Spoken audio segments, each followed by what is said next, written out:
Salute.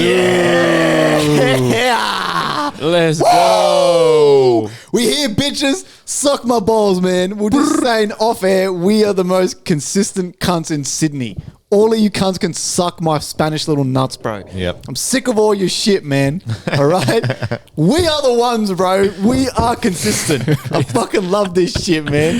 We did it, man. Episode 100, fucking man. 100. Welcome to the first and possibly only FireCast Award show. We've been talking about it for weeks. It's also our release day, so happy release day, hermano. Cheers, boys. Salud. The Cheers, Maker's cheers, tape cheers. out Cheers. now, bitch. Yep. I'll have the links in the descriptions for that. Check it out. I know something, right? So I was listening to the album because I always do just one listen when I release something on my own Spotify, just to make sure there's no like errors. Like I accidentally uploaded like the wrong one or something. I'm like, oh, I've done that before with Yeah. the energy frequency vibration. When I first uploaded it, Yoga Fire. Was the wrong The end, it had a exporting issue, and the end was just silent. It just automatically, and I freaked out. Yeah. You always got to check the actual Spotify. Yeah. So I gave it a listen, and I love the album, but I noticed I wasn't able to keep it as consistent as Ghost, as in LUFS, in terms of loudness. The quality of this album is amazing, but just in terms Ghost, I was able to keep it very consistent. Every song sounds the same in terms of loudness, but with this album, I wasn't able to really achieve that. That's probably my only thing. But my favorite thing about this album is this is the first album we've done that there's no like throwaway songs on there. Every song you hear, including the heavy and Until We Say remixes, were intentional. See, whereas Ghosts is definitely the best quality and probably going to go down as our best project ever. But we still had the last song, Brighter Days, bro. I forgot to put the sub bass and shit on it. So there's no bass, so we can never play that song live because there's no bass. This album took us a little while. Like, we kind of sat on it a little bit too. We had a couple of the tracks for a while, right? Like, we kind of took our time with it. But it wasn't... The way I see this album is like, we went with the Maker's tape for the vibe of like, we're in our Abuelo's fucking shed, literally, and he has construction shit everywhere. And I was like, this vibe's kind of cool, man. Like, we're taking photos. And since all the tracks aren't really, there's not a consistent theme, really. I was like, fuck it, man. Let's go gritty. Let's go old school. Like dusty. Just like, the theme is like mixtape. dusty. Dusty mixtape. That was kind of the theme. But even though that was the theme, a lot of these tracks we kind of sat on for a while. Like, we kind of took our time with it unintentionally. So I'm very proud of it, man. I've got a lot of good messages. So thank you to everyone on there, Jazz, Holloway. And sometimes, like, don't get me Genie. wrong, there's albums where you really got to think about, and like your album, Iggy, that you released like kind of recently, and it was like a story, right? Yeah. That's all well and good, but sometimes It's good just to have like it's good mixtape just- vibes. because like, I feel like that allows you to just have that creative freedom of not having to worry about what you put on in what order. Yep. You know, I've already listened to the album and there's some In You Feel songs, and then next minute there's like Gangsta Boo where, you know, it's like groovy and boppy, you know what I mean? So I appreciate the music you guys drop, because I'll be seeing it randomly I'll always be on the way to work. Always all And coming it's on home. the front page, And it's like, it suggests, because obviously if you listen to certain people, it says this person just dropped something. And I'm like, oh, let's go. You know what I mean? I usually ring one of these cunts up and just be like, man, what? Yeah, you're a sick guy, man. So thank you to everyone who was a part of that. Yes. Yeah, shout out Hods, shout out Holloway, shout out Jazz, shout out Genie, man. Awesome collabs, bro. You know what? I'm going to reveal it first here because it's a special occasion, okay? As FriendlyFire and DZ fashion, I'm already working on the next thing. Already fucking got shit going. Yeah. And me and Jazz are doing a collab EP, man. And we've already got like 2 tracks with balls deep in. Yep. He's a fucking monster, bro. Like, his verse on Phonies, bro. Fucking, I'm not a rapper, I am a raptor. Living more fractured like trash compactor, bro. This cunt blows my mind. He gets so many syllables in is such a small. He's one of those rappers where like the syllables that chopper, he fits man. in. Chopper, bro. Yeah, Like, chopper rapper. Yeah. And he hit me up. He's like, let's do an EP. Fuck it, it's time. And within that day, we already had like 2 tracks back and forth. He's sending me beats. I'm sending him beats. Well, you have multiple people that you can network with in terms of EPs. I still maintain you and Holloway can do a mad EP. Oh, we spoke about because it. you guys have range as well. Like Holloway alone has range, but with you, like I feel like Iggy does on beats with he got samples and you rap on those songs. I feel like with rap, you can really take it to that different creative level and have it like on songs that you wouldn't think rap would be on. You know what I mean? So I know that Holloway's vocals, instead of just Iggy doing the samples, Holloway could be that kind of sample vocal. You know what I'm saying? In terms of he can sing, he can have a verse, and then you can have yours. It'll happen, man. Eventually, like we work so closely. Like a lot of my singles in between albums, which I got one as well, with Holloway. Holloway sends me a beat and he puts a verse on it, and he's like, "Check this out," and then he gives it to me, and it's like, "Do whatever you want with it," and then I just release it. So which I'm going to be mixing that. Next, so that'll be ready by the end of next week. That'll probably be my next single. But what's next for you, man? What are you doing next? I've got, I think 4 singles already lined up. Are you just going to do single? Yeah, it'll be single. My next single's fucking crazy. Like my next single, it's like a heavy metal rock dubstep one, and I have gotten so much messages saying like, "Dude, when are you releasing that snippet you did of the rock dubstep thing?" And I'm like, it's coming. It's coming. I'm like, we got some hip hop shit first. So it's cool that people reach out. It's been a lot more lately too, man. So yeah. So again, thank all you guys, man, for listening. Thank you guys for participating in the votes for the awards, right? Because we can't do this shit without an active audience, right? We've got almost 30 people participated in the votes. And shout out to my beautiful wife, because I didn't want to ruin it for myself and fucking spoil it. So I was like, look, while I'm at work, can you please, before you go back to your second shift, can you please write it all down? She goes, yeah, I'll do it for you. And then she rung me back and she goes, dude, some of these answers are so surprising and so funny. And I'm like, yes. I was like, that's what we want. So thank you guys for voting and participating, man, because we can't do this shit without you guys. We should probably explain. So we've been talking about it for a while. Episode 200, we're doing an award show, man. This is our Grammys, except more important, obviously, and better. So we put a poll up a couple of weeks ago. We put our links and shit. Everyone who participated, you just voted as 10 questions? There's only 10. There's 10 awards that are going to be handed out tonight. Us 3 hosts. If you've been listening a long time, you could vote on random shit, just funny, stupid shit. We're wearing suits if you're listening. Yes. We're looking good, man. Sheesh. And how do you want to do this? Are we going to do an award? Talk, an award? I think we should we should drop an award every so often, like drip feed it through. Yeah, I like that. Yeah. I like that. And then what, are we doing a shot or what? So every winner gets a shot. Hold on. That's a lot of shots. If you're a long-time listener, you know that every special we tend to get litty. A bit litty, yeah. Right? I love my wife too. She already gave me that warning. She's like, you better not get how you did in episode 100. I was like, oh, shit. So I was laughing. Like, I said to this guy off air before you got here, Fun the God, I was like, we're actually funny cunts. I was going through the old episodes. It was like episodes where we're dressed as pirates. Episodes we're dressed as wizards and shit. We're just getting drunk as fuck and talking shit. And I think that's why we have the fan base that we do. Like, I feel like we're very like that 2000s humor where we just like to have a drink and talk shit and it's not so serious. Yeah. Whereas so many people in this day and age, like especially Gen Z, no offense to you faggots, but they just take everything so serious. Yeah. Like everything's like this person cut me off. Oh my God, how rude. And then like they follow him and film the number plate and shit. It's like, dude, who cares? Like if you film me, I'm going to jump out and headbutt you. Like, you know what I mean? Like fuck off you idiot. Like, you know what I mean? It's like it's not that serious. Like fucking hell. Nothing is, man.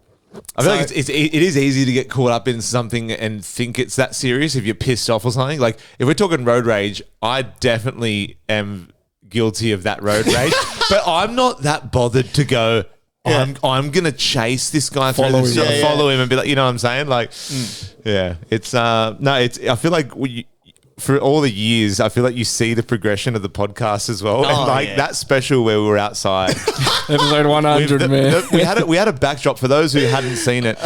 We had a backdrop because we decided to do it outside because there was more space and we had we had 2 guests on, right? And we thought, we just want to smoke cigars, have more space. This backdrop started falling down mid-podcast. And the drunker we got, we just said, fuck it to the backdrop. And It started to get dark and we had no lighting, so you can't see in the video. It's all dark. FriendlyFire got too drunk by the end. I passed out, so these guys had to finish it without me. I had to end it without it. Oh man, we've done some good ones, bro. Episode, what was the it? Hot Wings? 170, the Hot Wings. The Hot Wings was good. The cocktails, the wizard one. Yeah, the wizard one. What else have we done? we got to do like a compilation video of like, just like favorite parts or something, you know? Oh, it would take so long. It would, to find, but it would. It's a pain in the ass. If you've got ideas though for specials, man, because we've done hot wings, we've done what? We've done fucking making cocktails. We've done. At this point, we're Q&As. gonna do butt chugs for the next one. At this point, just beer This is butt chugs. real gay. I don't know. We're always looking for ideas, man. So if you're new here, every 10 episodes, we usually try to change it up. Not like this. This is 200, so we're this getting is- litty. Yeah. But Celebrating. every 10, so 110, we'll try to do something else, change it up a bit. But yeah, man, should we do the first award? Hold or on. what? Before we do that, I want to play something for us. We're gonna take a little trip down memory lane right now. Okay, and welcome back to FireCast episode 2 with my co-host DZ. It's cracking. Welcome back to FireCast season 1 episode. What are we? 4? Episode 4. This is our first double guest with TJM Record members Shannon Diamond and Jake Mobbs, aka Moby. Yo. And I was like, oh my god. So then he goes, if your mate brings your car, I'm fucking nervous, bro. I don't know why. I'm like, me and him have been talking about doing this for ages, and I'm like, here it is.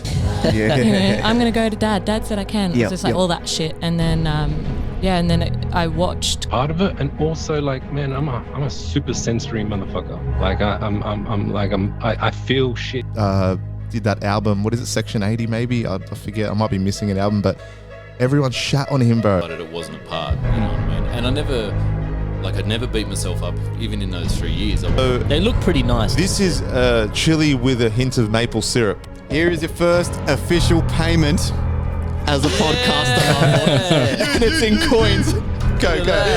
How much? CIA LSD MK Ultra. orchestrated it, turned a bunch of hippies into a murderous cult. For some reason, I enjoy it. All right, it's cool. I just fuck with it. All right. that all need rehab. And if they don't get rehab, they're not going to get bail because they're fucked. Yeah. But then I email these fantastic organisations and they're just like, look, sorry, we're not taking. Build, and if you look at the map of the plan where the rail network is, the fires like matches it perfectly almost.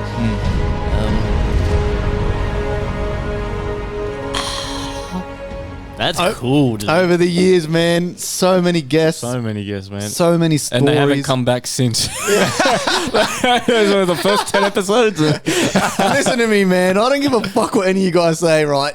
I try to hit people up and they go, yeah. And then when we're supposed to do it, Yeah, nothing. It's Yeah. hard. It's like, the classic. fuck the lot of yous, it's bro. the classic. Something came up, but then it's Yeah, just like, you know. I think what it is as well is people that don't usually podcast. It's a bit nerve wracking. It's daunting, yeah, It is yeah. so easy for us to come in here. How many times do we not have anything written down and we're like, well, we'll just go for an hour, and then next minute, 2 hours in, we're Yeah. like, you know what I mean? So I'm grateful for at least finding you boys and having the podcast we have, even without the guests. I love having guests, right? But at the end of the day. When Fuck the us guests, three, man. us three link up, bro. We lock it down, bro. We got this shit locked down. You can even listen in that little snippet you just did in the first couple episodes, like even the way all three of us were talking, like it's so different. Like I completely ditched the fucking what's cracking, the intro, we're gone, no intros, we're just fucking straight into it. Oh, yeah. It's like Joey Diaz, every time they get a guest on, people complain. They don't want guests, they just want him and Lee. That's us. No guests. Joey Diaz one time had a guest on. He didn't know the bitch's name. He goes, "What's your name?" And all the comments are like cracking. I'm going, "This cunt." I was laughing one time. He does an episode. It was just him and Lee, and he starts the episode. He's like, "Look, we tried to get a guest, but you just don't fucking like him anyway. You don't complain." Like, It's February 12th. Man, and you can go, even the COVID episode, like how consistent are we where even during COVID, we were still recording, went on Zoom and we still got the drunkest we've ever been doing. Bro, those episodes we did like 2-parters with Aussie slang and Holloway. And we were on there for like 5 hours talking shit. Like your first episode I checked today, you come on episode 12. You come on episode 12 But that was as a guest. as a guest. You come back on episode like When you spoke about DMT, was no, when it you was were there was I think one the more second before time. that. Yeah, yeah. You come on like episode again like 30 something. and you had your shirt off and shit. yeah. And then after that episode, I think then you come back with the DMT story, and then that's when I messaged you and I was like, dude, just come be a host. And you're like, I'll be there. It was Been here ever since. Like, It was around 50, I think. Around, was around- 50, around 60, 50. that's I when you think I become found my a- calling because, as you can tell, You're calling. I can talk the pain of a doorknob, right? Yeah, so yeah, I'm like, at this point, it's just like I'm here to stay. At this point, oh yeah, fucking over. That's why I messaged you. I'm like, yeah, this guy's got to stay because it takes a bit of fucking like work off us too. Because like I know we could just sit here with nothing written down and we'll get Yeah, mine. yeah, Like, for sure. We'll have an entertaining episode. Like, Yeah. So We come a long way, boys, man. Salute. Give me some of that one more But what, time. what have we been up to anyway, boys? Because I know we've had a little bit of a break. Yeah. Right? We've had a little bit of a break. before we do the first award, I've been good. I've been chilling. I'm not gonna lie, man. I'm full flat stick addicted to Apex Legends again. It's a game. Is it a game? Yeah. I'm bad. Like, bro, it always, Explain. What's the game? Summarize it. it's just a battle royale, but Okay. so this game's we're like up to like season 28 or something. The game's been going for like fucking 8 years, 6 years at this point. I used to play it when I had a fucking PS4, which is like 6 years ago now, 5 years ago. The game has still been running the whole time, and I just can't. It's like making a comeback, and I'm seeing it all over my socials and shit. And then my brother-in-law messages me like, this is like maybe 4 weeks ago. He goes, dude, download Apex again. I'm like, all right. And every single night after work, me, my brother-in-law, and one of his mates have been running trios on Apex in ranked, trying to get to platinum rank. Bro, flat Is stick it addicted. PC, obviously. I'm on PC. No, it's on PlayStation and Xbox. Okay. I'm on PC. My brother-in-law's on PS5, and his mate's on PC. I got that downloaded too. I can jump back on it. Man. I'm like that Marvel And Rivals. is it one of those games where you got to sit down and commit like hours? No. It's just you just jump in. It's like jump off, Fortnite. You whatever. just jump in. Okay. You fight for an hour or two, then you just get off. Yeah. Okay. But and it's literally one of my favorite games. Like, bro, I checked on my Steam. I've got 500 hours Whoa. in the game. Wow. That's a lot. Yeah. I That's over the years though. That's not the past But 4 I weeks. almost wouldn't want to check that, kind of like my sports bet statements. Yeah. I'm like, don't send me that shit. You know what I mean? So, Like, yeah, sports bet, you've won $300 and you've lost 25,000. Yeah. And but it's funny though because this always happens after I release a project. Every time I release a project, without a doubt, I get that writer's block for like 2-3 weeks. And it just so happened that when I wrapped up the Maker's tape, my brother-in-law told me to download Apex Legends. Yeah. So now I'm like, I've got like 4 collabs I'm working on that I've just been ignoring them and shit. Because I've just been playing this game every fucking day. Is that like your way of like brain rot where you're like, everyone has their shit, right? Like people are movie people or show people or whatever. Are you like, if you not overexert, but if you spend enough time doing music and you're like, all right, I need a break, whether it's consciously or subconsciously, do you reckon you just fall into the gaming bit? Yeah, because you're not doing that all the time. I feel like you're Nah. the type of person that, like you said, you and Chloe watch movies or shows and you're like looking up either trading or fucking, something else. So is that kind of a thing where you just kind of give into it? And at what point do you catch yourself and go, because I don't mind gaming, but I can't get, and I'm not saying I'm fucking out there like Elon Musk, like that productive, but there's something about gaming for me where I'm like, I'm not saying it's a waste of time. All gamers out there listening, just don't be like, but like for me, it's that time-consuming thing of like, oh, I could be doing something else. Yes. But is it because you've been so productive with your music lately? Because you both have been on your fucking A game 2026 already with music, right? fucking oath. Are you just using that as a bit of a hiatus a little bit? Yeah. So, like I said, it's after every project, I've now learned that, I'll finish a project, and because the project one took so much time of my time to mix, master it, going back and forth, getting collabs, all this bullshit, fixing it. And like I said, the hardest part about making a project, even a single, is this album. Like, dude, I've said it 1,000 times. This album, I've listened to the shit, no bullshit, over 100, like 200, 300 times, minimum 100. That's no exaggeration. My missus, my poor wife, That's to his. by the time the album is released, she goes, "Oh, I thought you released this ages ago." But it's because I'm in here pumping it while she's cooking and shit, so she's hearing it all the time. So it's in her subconscious as well. By the time the album comes out, there's no excitement. She's like, "Oh," she's like, "I thought this was already out." I'm like, "No, that was me working on it for the past 4 months." Yeah. You know what I'm saying? So that part is the part for me where it's like so mentally exhausting. So the gaming is when I can finally be a fucking fat normie and go, yes. And now I've learned to not fight it, because when I try to fight it, it makes it really worse. It makes it really bad. It was after, what album was it? It was really bad. I think it was Simula 67. No, it wasn't Ghost. I think it was Simula 67. I released that, but at the time there was no games that were cool. So I had really nothing to do other than my trading shit.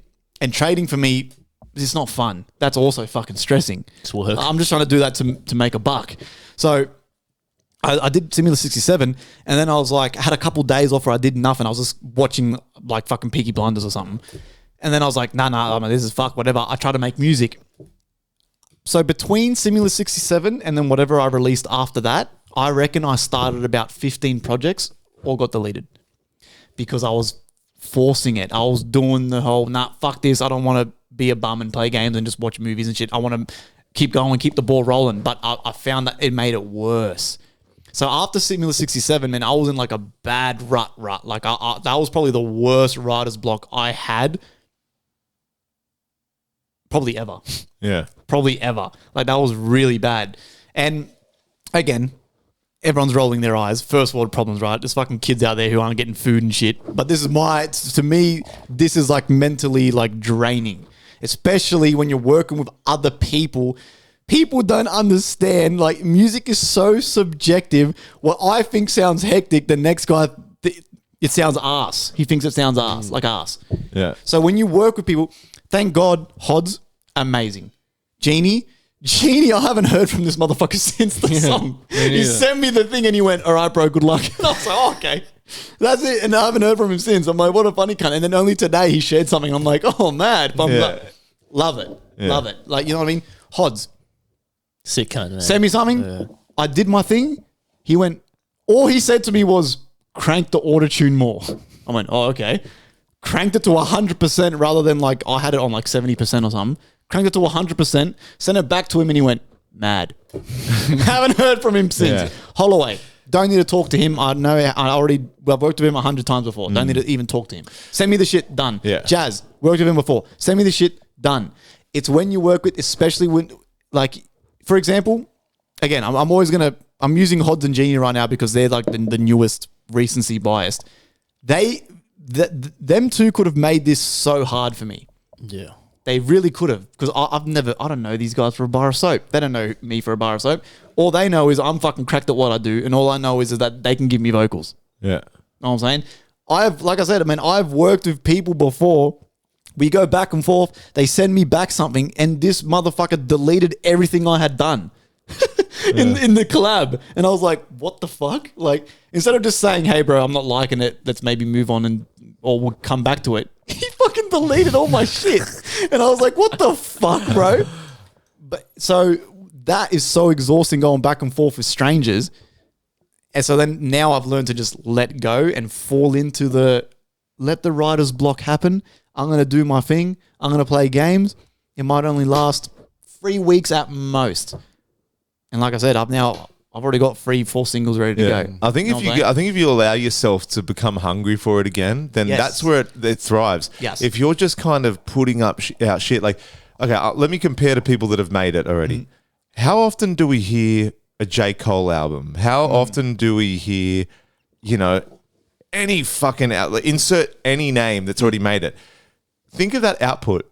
Let's just say you boys have already made it. that output would be a piece of fucking piss. The amount of effort you guys are putting out now, imagine. I'd be a billionaire. I'd be a full billionaire. 3 albums a year, imagine. And if that. Now there's different levels, right? Like you said, Kendrick, he's top tier. He can make one every fucking 2 years. Exactly. And that's what they do. That's what they do. That's what they do. But obviously, like anything, it's like at a job, right? You start being the dishwasher, and then next minute you're the head chef. Yes. You know? So you kind of, you start from ground zero, you got to put that grind in. Yeah. But I'm just saying, I think this really primes artists for where you boys are at, and you boys are flying through this shit, right? Imagine when eventually you have more ears and more listeners. Yeah. You'll be like, oh, is that it? Like, that's all I have to do? You know what I mean? Exactly. So you can allow for more time of that downtime you're talking about. Yes. And that's the thing too, is that like if we were like say Drake level, J. Cole level, Kendrick level, bro, our fans would be the most spoilt fans ever. These motherfuckers would be getting a single a fortnight, 3 albums a year, a joint project every couple years, singles from him, a random single from Holloway who's on Trip Track and Mafia Records. Like, they'd be so spoiled. But they like, don't do that because it's so hard, right? Exactly. All the things you're saying, like networking with people, this and that, they, even though they have more resources, right? You think it's easier for them? It's still the same process. Like I said, more money, more reach, yada, yada. But they're still doing the same shit you're doing, just on a different scale. So no matter what scale or what level you're at, it's still difficult. Making music difficult, you know? Yeah. But they don't do it anymore because it is hard. Yeah. So you guys are doing this because you need to stay relevant, right? Yeah. And use it in your prime. You kind of got to sharpen the sword. You know what I mean? Formative Yeah. years. Yeah, you can't just be slack with it. That's like anything, right? If you drop off in the slightest with like we talk about, for example, Aussie artists. Let's just go to Aussie artists because it's more relevant. Chilling it. We've talked about him before. Yeah. Dropped off. Yeah. Okay. But he's at that stage where if he drops a song now, it's still going to get it's still going to get a lot of views. Exactly. So it's kind of like you're sharpening that sword trying to until you get get views. there. Yeah. It's like so those guys you're saying, everyone just made it. They do it because they can take the time, right? They probably are sitting at home playing Apex Legends, right? Yeah. Because they know when they come back, they're going to have that fan base, right? It's like Russ, the way Russ got popularity, he was dropping a song a week. Yeah. He did a song a week for about 2 years, 3 years or something. He was doing a song a week. That's on a grind, SoundCloud, bro. yeah. Crazy. And now he can take now he obviously doesn't do that. He can take the time because he's got that fan base, you know. But that's what we're doing, man. It's like what you were saying in the episode where I wasn't here, the last one. If we're weeding out kind of, you have to you really see how bad people want it by their work ethic, right? If you're a musician and you're releasing a song once every 6 months, you might like it, but it's not your priority. Yeah. For us, we love to do it. If I'm not working, I'm not doing anything else, I'm making music. You know what I mean? I'm trying to rap. So it's like you kind of see how bad you want it. Yeah. Right? But weeding out the phonies. yeah. What our song is called, Phonies, my brother. You know what I'm saying? But, speaking of that episode, I've been up to a lot. I wasn't here, obviously. Yeah, you had a wedding. I had a wedding. But before I talk about the wedding, I thought I was going to mention it if I came, but it didn't come. The pause. But I always come. But I was saying that episode 198. I was saying how if my dog got out, he'd be the best dog. He would be running looking for Chinese restaurants. He wouldn't be running in the middle of the road when we were talking about those dogs he found. Well, it's like literally the next day or 2 days later, my dog got out, right?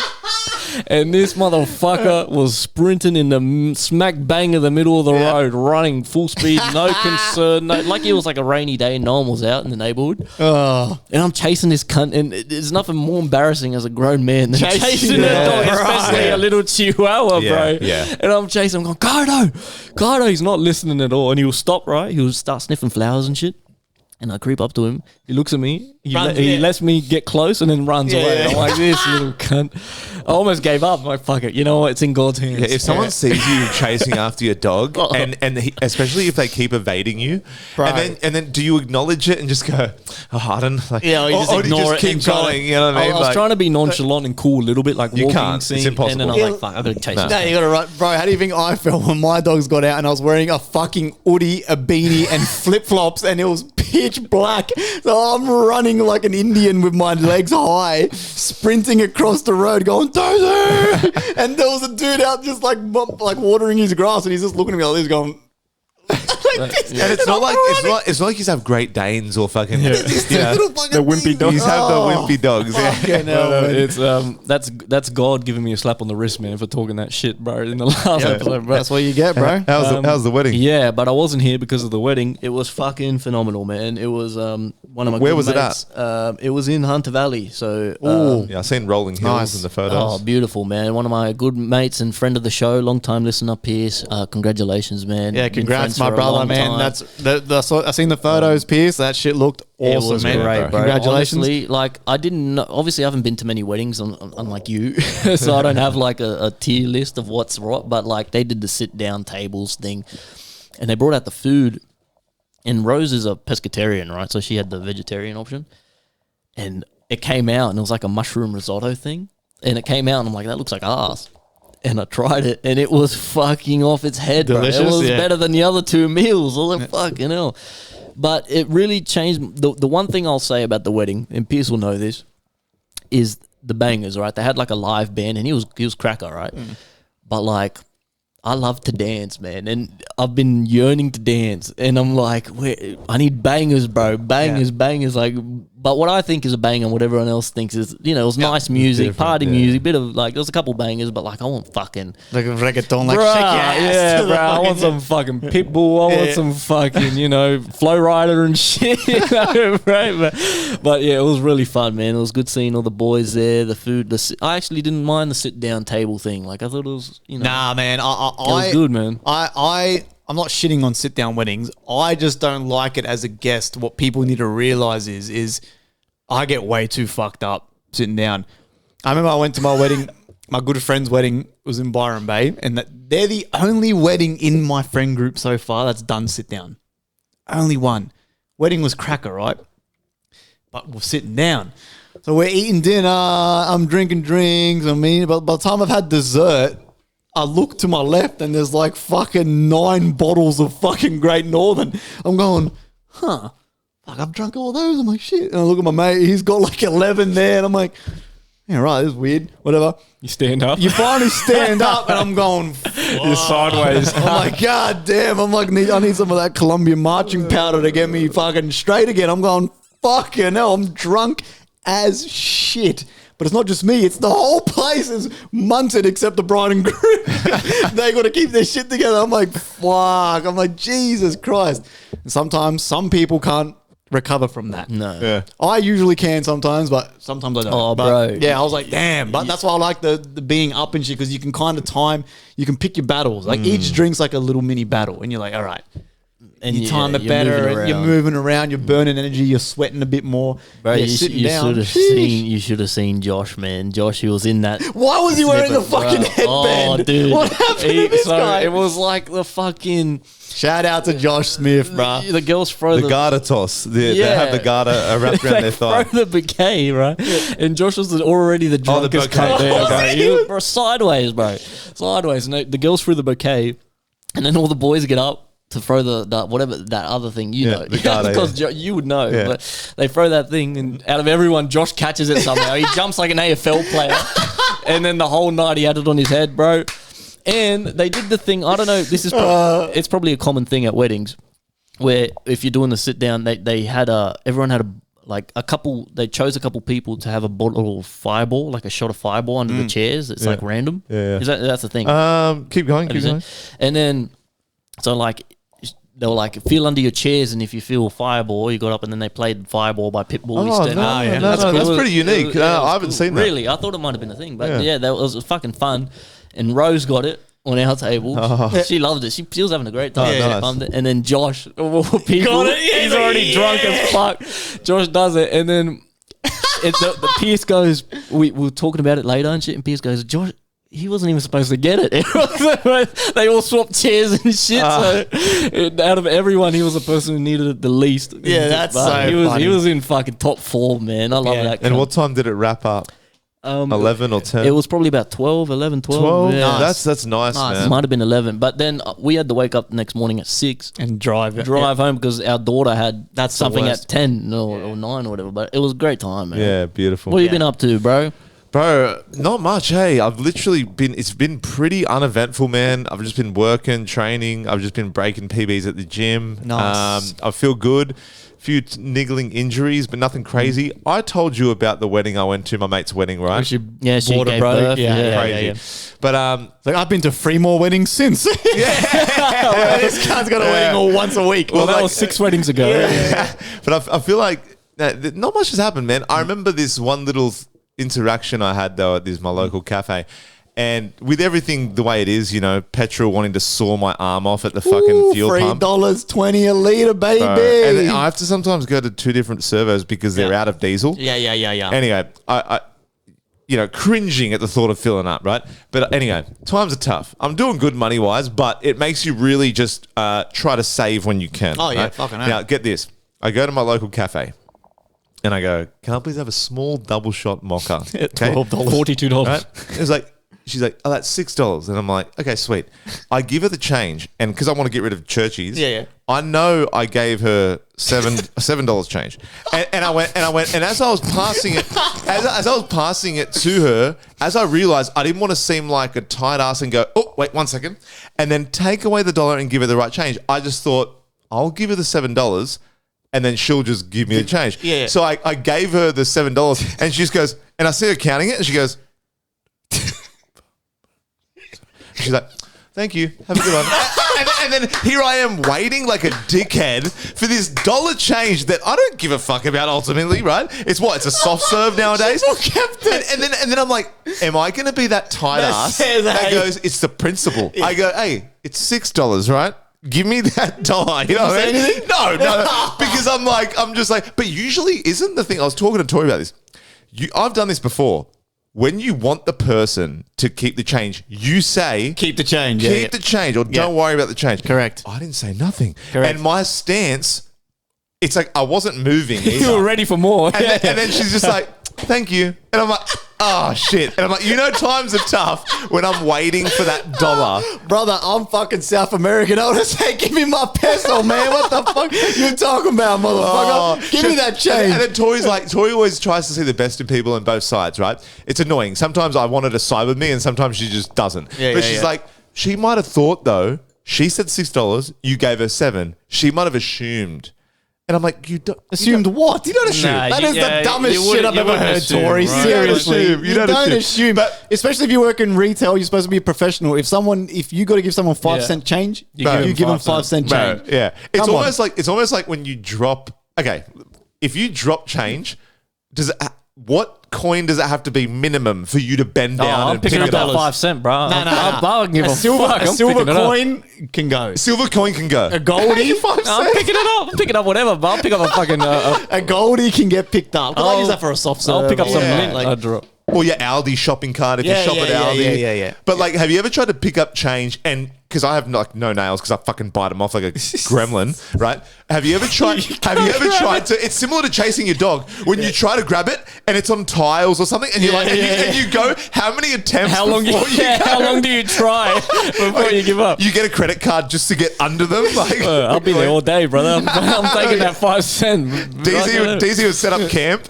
This cunt's got nubs, no nails. He's trying to pick it up. Like, come on. I'll go home, come back with a tool to help me get under the fucking get the coin up. Come back with uncle and a vacuum willow. cleaner.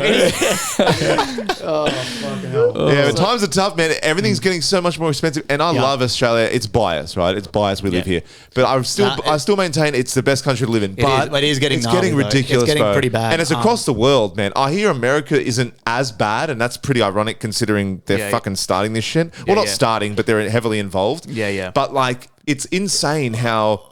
And everyone blames, I don't know Australian politics. We talk all the time American politics because it's interesting. I just still don't get Albanese. I don't feel a certain way about him because they're all fucked, right?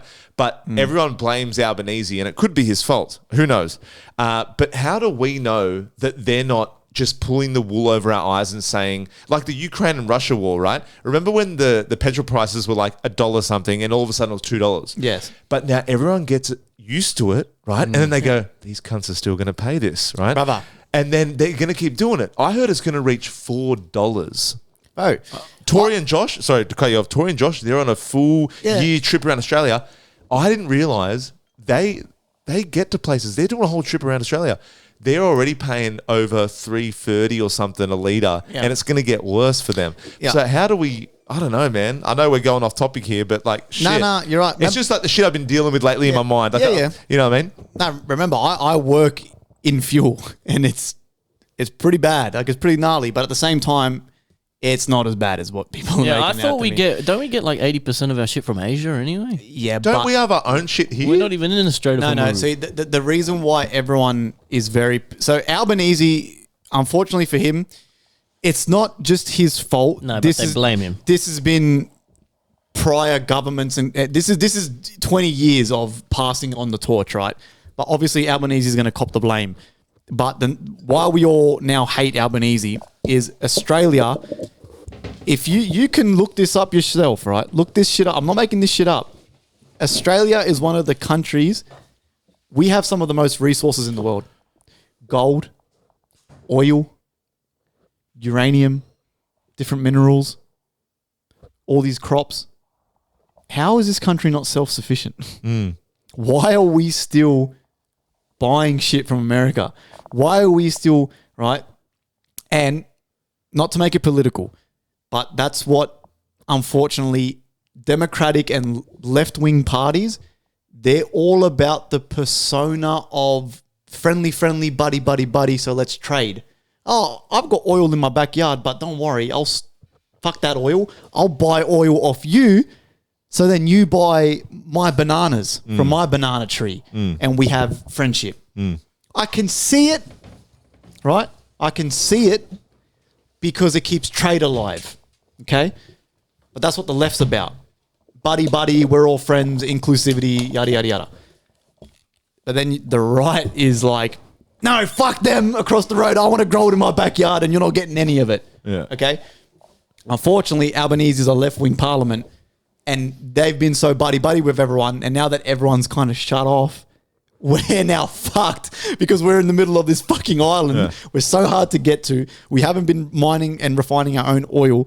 We got no fuel, no diesel. We got no crops because we're too busy going, hey guys, America, Indonesia, fucking Taiwan, Iran, we need all your shit. But now they've all cut off and we're all sitting there going, shit.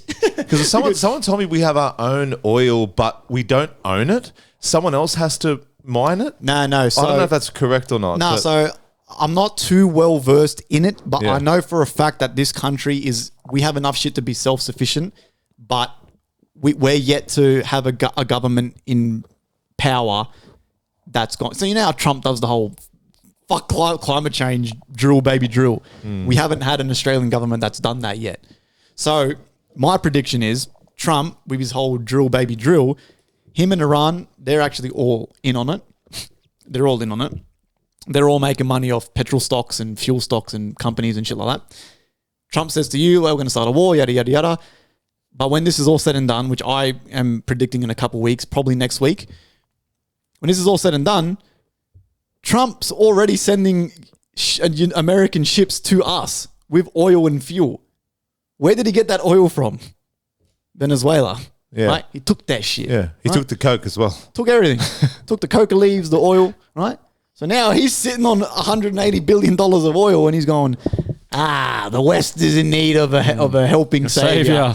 So now we're buying American oil in American dollars, not getting it just from the fucking Middle East anymore. And then Iran and Trump got to do now is go, let's stop bombing each other. You keep your profits. I keep my profits with Iranian ships. You use your United States of America ships. Hectic. I go 80-20, you go 50-50, whatever. They'll come to some sort of deal. Yeah. Everything will open up again. And the only people that are laughing at us are the big fuel companies and the big oil companies because we're now paying $3.50 a litre for fucking diesel. And they're sitting there going, look at these idiots. We've got 100 million litres and these guys are paying $3.50. Mad. The rich get richer. Look, you know what I'm saying? Can I say one thing on this and then we'll do the first award and we'll move on, right? I don't give a fuck about this shit. If I still went to work every day. Everyone's panicking, freaking out, bro. I know. The day I don't go to work because of some shit is when if COVID happens and we're sitting on Zoom, then I'll fucking start talking about it. But Yeah. fucking, I think I don't know, I'm throwing this out there, okay? The world's changing. We all know that. The world's changing. Part of the They want to plan. build bases on the moon, whatever. Electric cars. Hello, how does the world change? It doesn't change on a dime, okay? Because people are stuck in their ways, all right? So you can't easily change the world. These things have to happen for the world to change, right? Yeah. There's a big push on electric vehicles, big push on green energy. If all this fuel stuff, I saw a news story, 9 News or one of them, that they were interviewing electric car dealerships and they were selling more than they've already just from the past couple of weeks. Yep. And it's like, how do you get people on green energy? You have a fuel crisis and everyone goes, fuck, if this happens again, I'm going to need an electric car. Yes. You know what I'm saying? So how do you change the world? You need crisis. And this is just one of them crises, like COVID, like all that shit that gets people moving. And think about it, right? Maybe, I don't know. Think about it. Who would be right now the people that are laughing about this? That random old hillbilly from the Blue Cattle Dog, who's the only one in the Blue Cattle Dog who has a ute that only runs on electrical power. And we all laughed at that idiot saying, nah, diesel's the way to go. He's now still going to work for fucking dirt cheap because he's got a charger in his garage and he's going, haha, I told you to buy an electric car. And now all his homies go and buy electric cars. Yeah, I just like hearing my car, man. I just can't trust the car where I'm like, it can sneak up on me 2 meters behind me. You turn know it what on, I'm saying? it sounds like a PlayStation. Yeah, what the fuck, man? Me and Tori, we're leaving for Europe in 6 weeks, right? We're supposed to stop off at Dubai for 3 days. Yeah. Now, Dubai just even had a building get an explosion gone through it. So now we're kind of weighing up, okay, unless they cancel the flight, because I'm not copping a loss. I'd rather go there and risk my luck. Yeah, take your vest, your bulletproof vest. I'm Arab, so maybe I'll slide through, you know? I just won't talk. I'll be like, salam alaikum. But we can we have one or two options. We just, if they don't cancel our flight and we don't get a refund, we just fly in there. We stop over just for a stopover and fly out. We don't stay the 3 days. We just forego our trip there. Or we go there and stay the 3 days and just do Dubai like we're going to do Dubai. But it's like, what are the chances of getting a missile to the face? Yeah. To the face. But then it's like, but then there was that news reporter recently that almost got hit by a fucking missile. So it's kind of that thing where it's like, my parents are really on my case, as parents are. And I would be like this to my kid as well, I can imagine.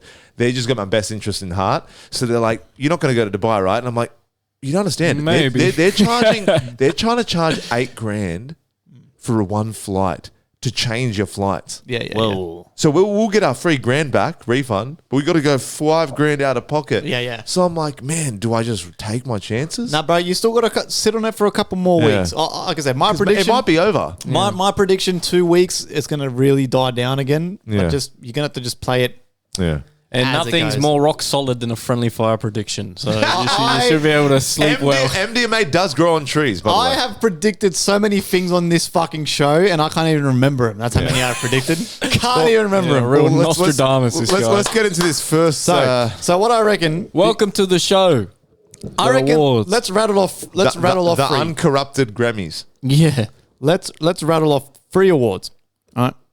I'll read one out. I'll announce one. Yeah, you announce one. You good announce idea, one. good idea. And what we'll do is I'll make a note, and maybe whoever's got like the least amount of votes, the loser does a shot at the end or something. Yeah. Pussy. Because if we do a shot, we're going to be fucking blind, Yeah. especially if like one person wins like 6 awards. And we haven't had dinner, by the way. It's currently probably 5:30. Yeah. And we started this without any dinner. Yeah, so. I've had a bowl of cereal and a cigar. So, So vámonos. shout out to my beautiful wife. This is award 1, award 2. I like how they fold it like Award origami. 3. Yeah. All right. So I'll read my first one out, then DZ, then Joey can. Okay. Good idea. Typical Grammy style, you got the random fucking celebrity bum who reads it out, and then they come and accept their award. They talk about politics for fucking 5 minutes like anyone gives a fuck, and then they leave, right? Instead of just saying thanks for the award and leaving, they just ramble on bullshit.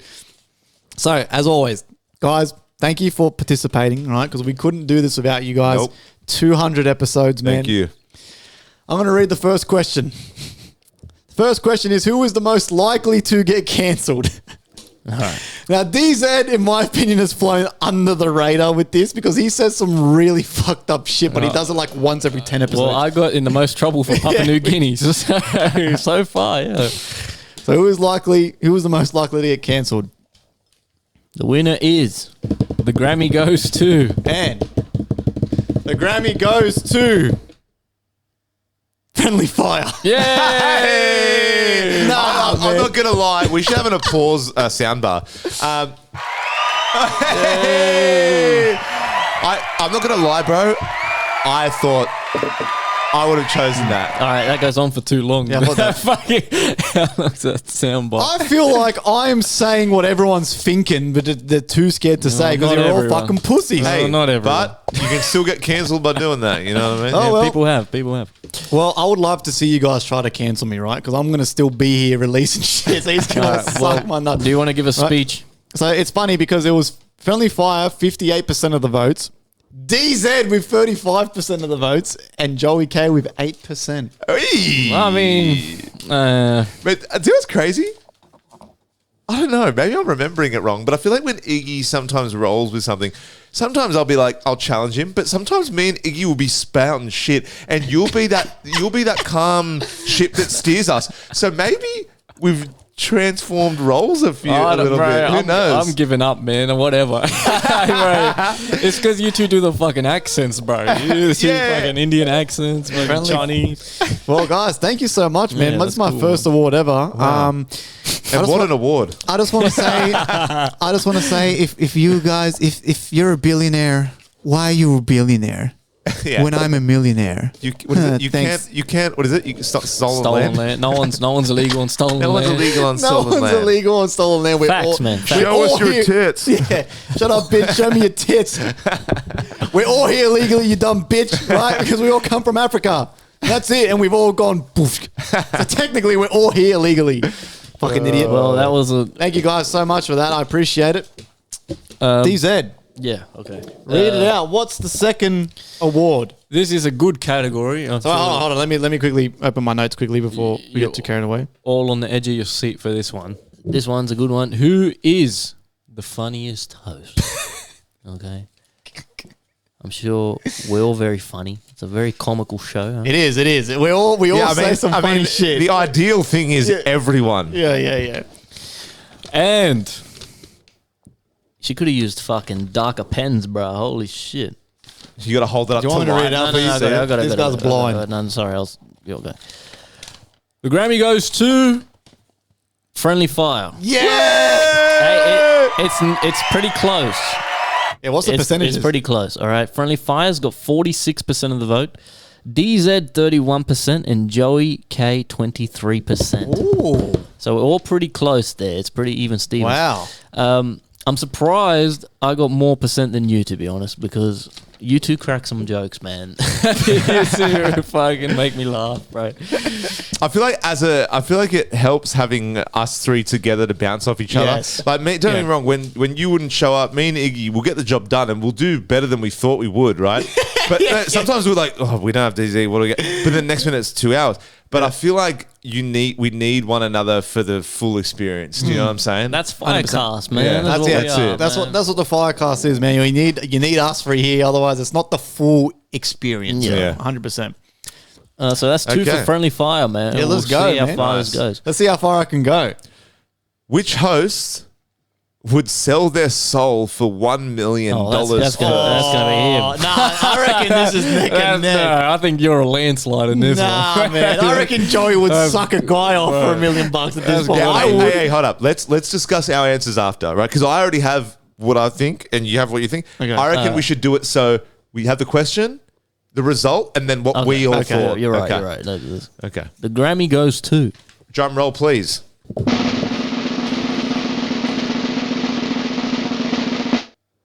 It's a tie. Oh, you should have been doing that from the start. It's FriendlyFire and Joey K. Hey, and that couldn't be more accurate. Yeah, bro. fuck it up. Come on, like I reckon it's 42% for me and FriendlyFire and 15 for DC. I'm surprised I haven't got any votes for that one. I think it's Selling it's shit. yeah. I'm not gonna lie. $1 million, baby. And I listen. You have more morals than I do in this regard. I can even say that, right? Like, I'd be the first to get down my knees and suck the crank of the big corporations just to get my slice of the pie, right? But Yeah. I know how much you value money. How often does Friendly Fire talk about money? Yeah. I love money. It's my favorite topic ever. I know it's easy to say when no briefcase full of money is in front of you, but you can't lie, Iggy. If someone came with a full briefcase of legit cash and they said, listen, man, no one has to know about this, but man, you got to drop songs that talk about trannies and furries, or you got to, I don't know, sell your soul to whatever thing. Mate. Hey, come on. And give me the suitcase. And I'll tell you what's cool. And I'll tell you what's Give me fucked. that I'll tell you shit. what's fucked. $1 million nowadays, it's a lot of money. It's gonna go to but fuel. It's kind of but it's kind of it's a lot. That's I'm not- 3 tanks, man. Yeah. Bro, you see Wow. Friendly But Fire's next album is him dressed in a furry costume on the cover art. So would you not sell your soul, especially now you got a family? That's you got hilarious. you got Dove, you got Rose. Nah. So you wouldn't sell your soul. Fuck that, man. I don't want people telling me what to do. Bro. Yeah, true. I'm a bit autistic, man. Like, I don't want people. And when you say sell your bossing me soul, around. what's your definition of selling your soul? What you explained, Like Pitbull? telling him, I don't know about Pitbull, but like, When I say Pitbull, you take his ethnicity out. I feel like you guys have a soft spot for Pitbull because he's. But like when I say Pitbull, do you know how Pitbull does like tell and it's bangers, but yeah, but it's bangers. yeah, It's bang, I'd do that. But if they're like, you can't release anything that like goes off their script. So let's just say Yeah, like that is what I would say. Yeah. So whether you don't, it's hard to tell who's doing it and not. Like, I would say a better, like, I don't know, like Lil Nas X type shit. Someone told me, come on, you have to fucking wear a lingerie. skirt. Yeah, I wouldn't yeah. do that. You know Yeah. what I mean? Like, I don't. Yeah. I want to make money where I'm comfortable. Yeah. I don't need to be rich. That is true. I just need to be able to that live. vote, that was pretty accurate. Yeah. So, you know, but Bro, let's do more of these. This is funny. I'm gonna do 4, 5, and 6. okay. Yeah. And then we'll do the last half But near the, yeah, wait, the back end. what's next anyway? It's just news after this, right? So we'll do this. We'll go to news. Yeah. There's nothing else, right? Yeah. We chilling. Okay. So, this award, which host would survive the longest in the apocalypse? That's a tough one. That's a That tough is tough one. because Actually, no, it's not, because you two are retarded. So I think I've won this. We'll find out. I think I definitely know it's not me. You will be I'll be gone. first. You're I'll be gone first. I'm like the black dude that dies at the start of the movie. Like- They always kill the black guy. yeah. No, because I reckon your problem is you'd start so strong, but Yeah. you'd start too strong, comfortable. and then you'd get complacent like Yeah. 2 hours in. Yeah. I'd be in a forget tree. you- I'd be in a tree house thinking that zombies can't climb. Yeah. And then I'd be Yeah. like, oh, I'm sweet. You'd have the confidence right out the gate, but it would quickly die down. your morale would Yeah. slowly deplete. And the pressure to keep Tori alive, I'd be like, fuck. You know what I mean? Yeah, this bitch is taking forever to run and shit. You're like, come on, Just bitch. straightening your hair. Like, Yeah. Which host will survive the longest in the apocalypse? Drum roll, please. The Grammy goes to.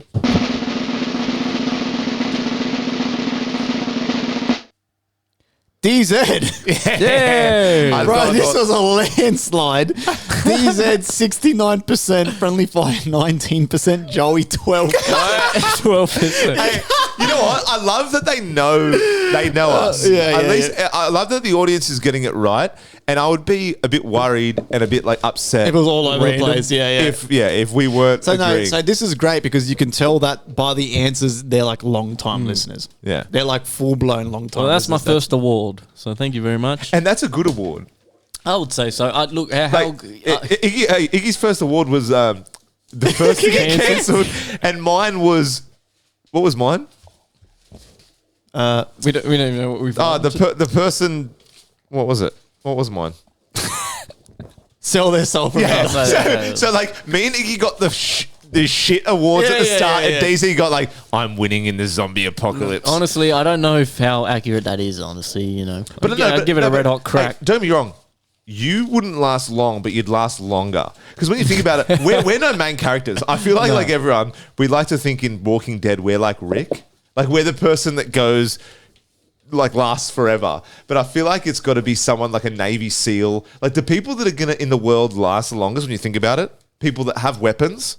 We don't have shit. Or What are we David going to do? Yeah, David Goggins, who just run forever, right? Right, like I stress out, bro. If I hear weird noise outside and shit, I'm like, no, it's just, But you have more to live for. You have a child. That's You know true. what I'm saying? More to live for. Yeah, that's a good motivator. Yeah. And then the thing is, I don't have pets, right? He's got Chloe and his pets. Yeah. I just got Tori. And Tori, I love Tori. But that's one person, right? Like you got a kid, you got Rose, you got your Chihuahua. You know what I mean? Yeah, 2 cats and a dog. Yeah. Pain in the ass. What do you got there, All mate? right, let's have a look. If the 3 of us joined a reality show, who would get kicked off first? I feel like I'd get kicked off straight away. What kind of show are we talking? I either make it to the end. I'm imagining or I get I'm imagining like a I was gonna say Big Brother type vibe. Is Yeah, it Big Big Brother, Brother. or the Yeah. Traders, kind of thing? Drum roll, please, sir. The award goes to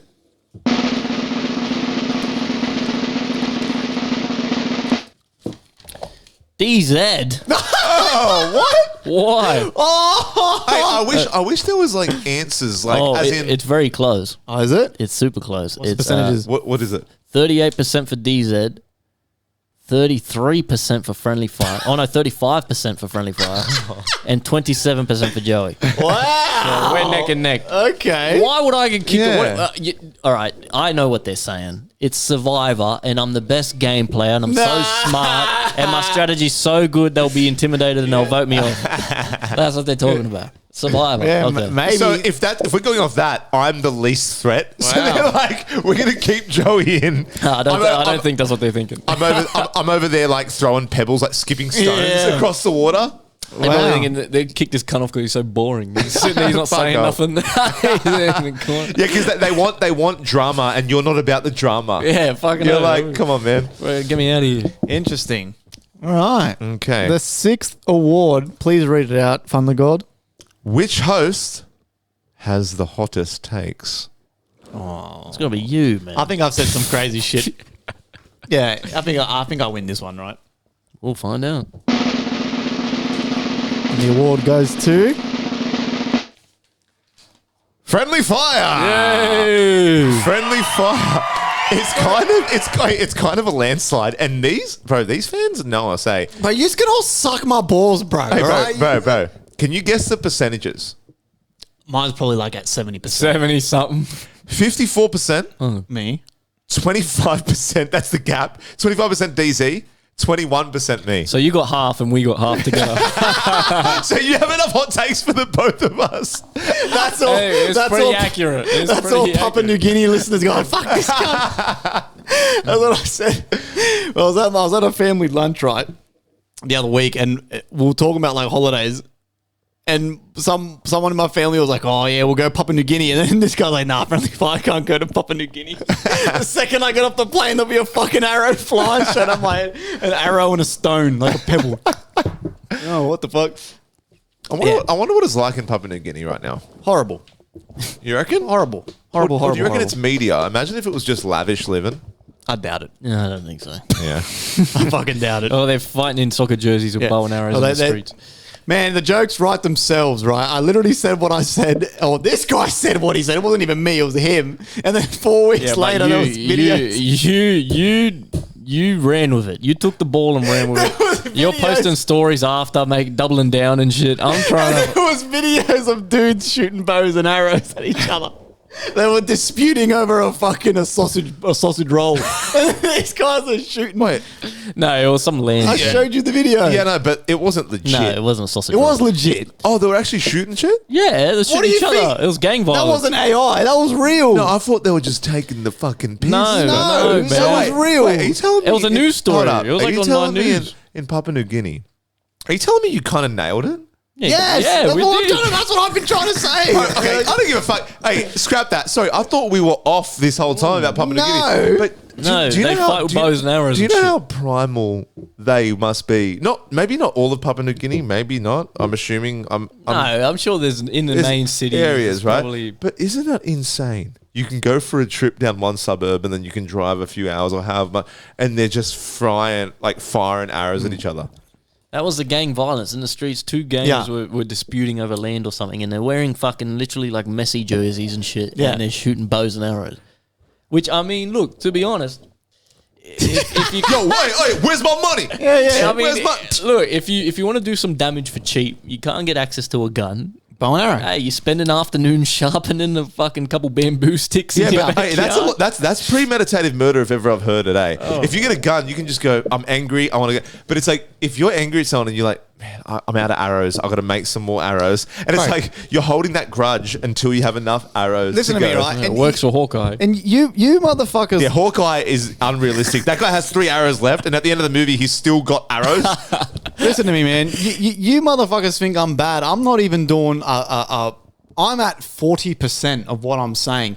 I was this close to tagging that prick who made that shit about us and stitching it. I was going to stitch his video of him saying that, of him saying what he said, then the content creator saying what he said, and then my video of the arrows. I was this close to doing it. Was that content creator, was he backing DZ for being No, right? no, he was talking shit about us. Yeah, he was slandering. He was calling us racist and all this bullshit. Okay, I was yeah. this close to doing it. This close to doing it. My wife stopped me from doing it. I was going to do it. I was, fuck the lot of yous, bro. The jokes write themselves. The jokes write themselves, right? That's the thing, right? Like, in most jokes, there is a bit of truth to the joke. There's a tiny bit of truth But that's to it. what makes it funny. If Yes. I said a joke so outlandish that it did not make any sense, like it had no validity, then it wouldn't be funny. It'd be like, that's just Made up. insane. Yeah, it's just Exactly. who they are. So it's kind of like you just play into it. I was this close. I think some people just need to kind of, it's hard because people that listen to this, right, they don't know us like we know us, right? Yeah, of so course. they don't know. People might chime in and be like, oh, these racist mother. It's like, bro, if you really know the people that you're with, we're having a laugh, we don't mean it. But I think people, what they do, they take snippets. Yes. The snippets, but that's like rage baiting 101. Yes. That's what people do all the time. That's why nowadays online, you can't always, and I sometimes fall victim to this. Not as much anymore because I'm not as online as like most people. But like, I fall victim to going, oh, he said this, he must be this kind of person. But you can't. That's why podcasting is so good if you listen to the whole thing and consistently. Yes. But what TikTok does, It condenses it into the worst or the best bit, and that's it's it. kind of like maths, right? Like I don't watch it anymore, but I used to watch Married at First Sight, and I heard what they do. The producers are that fucked up. Let's just say we're having a conversation, and you tell me something, right?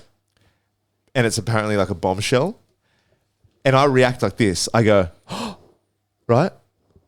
Apparently, what they do, you could have told me something else earlier in the night. They got that reaction, And they but they splice it. splice it. So if you go, hey, I'm actually not really having sex as much with my partner as I thought I would, and I'm like, but really, I'm not reacting to that. Yes. And then awkward silences. On reality TV where someone says something and the whole table is just like this. They edit it. They edit it. It's not silent at all. So people could do correct. that with fucking snippets. You know what I'm saying? Well, I listen back to this show and I go, well, here's shit I say, and I'm like, I don't know if I think about that. I don't know. Yeah. I don't really fucking believe the shit I'm saying. But that's why most of the people that listen, they know what the go is, and it's like, we do it for a laugh. everything I've ever said, I meant it, and I fucking doubled down on it. Right? I'm not like this guy. Everything I said, I'll back myself to the but fucking. I'm death. not even talking about controversial shit. I'm just talking about shit pussies. in general. Like, Yeah. there's opinions. I'm like, Yeah. Like, Yeah, because that's the thing. It's like, what side of the fence do you lean on in certain topics?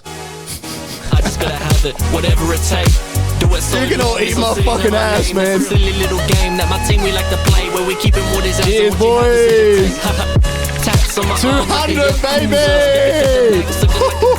Girl in a penthouse suite and the next room, knock a couple walls down for a jacuzzi, rolled up cigar in the back, and I'm gonna smoke it next. Pager on my side like Wait for the chorus, baby. If you can't reach me, I don't care what you said. Yeah, it feels good to be blessed. So many whips, I don't know which one to pick up. She's so sweet like jasmine. I just gotta have it on you. She's so sweet like. She's so sweet like jasmine. I just gotta have it on you. hey, that's what's that song called? Saturn off our album, Saturn. The Maker's tape out now. That's just a motherfucker. snippet, baby. Oh, Right? bro, that chorus is hard. Hey, let me pee real quick. I guess we're gonna finish these. Yeah, let's finish these. This is fun. We're going to news. And you know what? When I make the clips, a lot of the clips I make of you are your points, and they consistently probably get the most amount of views consistently. Is when you're just talking the facts straight from from the phone. Yeah, you know what I mean? Like people, they just because they don't know us, right? And it pops up on their page. They want to hear something interesting. Yeah. So it's like, So, okay, so we're all agreeing in theory DZ should win this. that's bullshit. Me man. second, bro. Joey. No, hold on. No, in saying that, that I know doesn't what I'm mean- talking about. No, that doesn't mean that you're wrong. I don't view it as you're always wrong. I'm saying you don't Google, you hear things, you take it in, you retain it, and you go, wasn't like, and you'll say some fucking weird shit, and you're like, hey, wasn't it in 1964 when something happened? That's And then- true. No. Because you're supposed to be the fact checker with your laptop and you look it up. Yes. So why the fuck would I waste my time Googling shit, all right? Well, let's get to the bottom of But it. I'm right. I let's know what get I'm to the fucking bottom of talking it, about. baby. Let's get to the bottom of it. Which host Googles the least before speaking?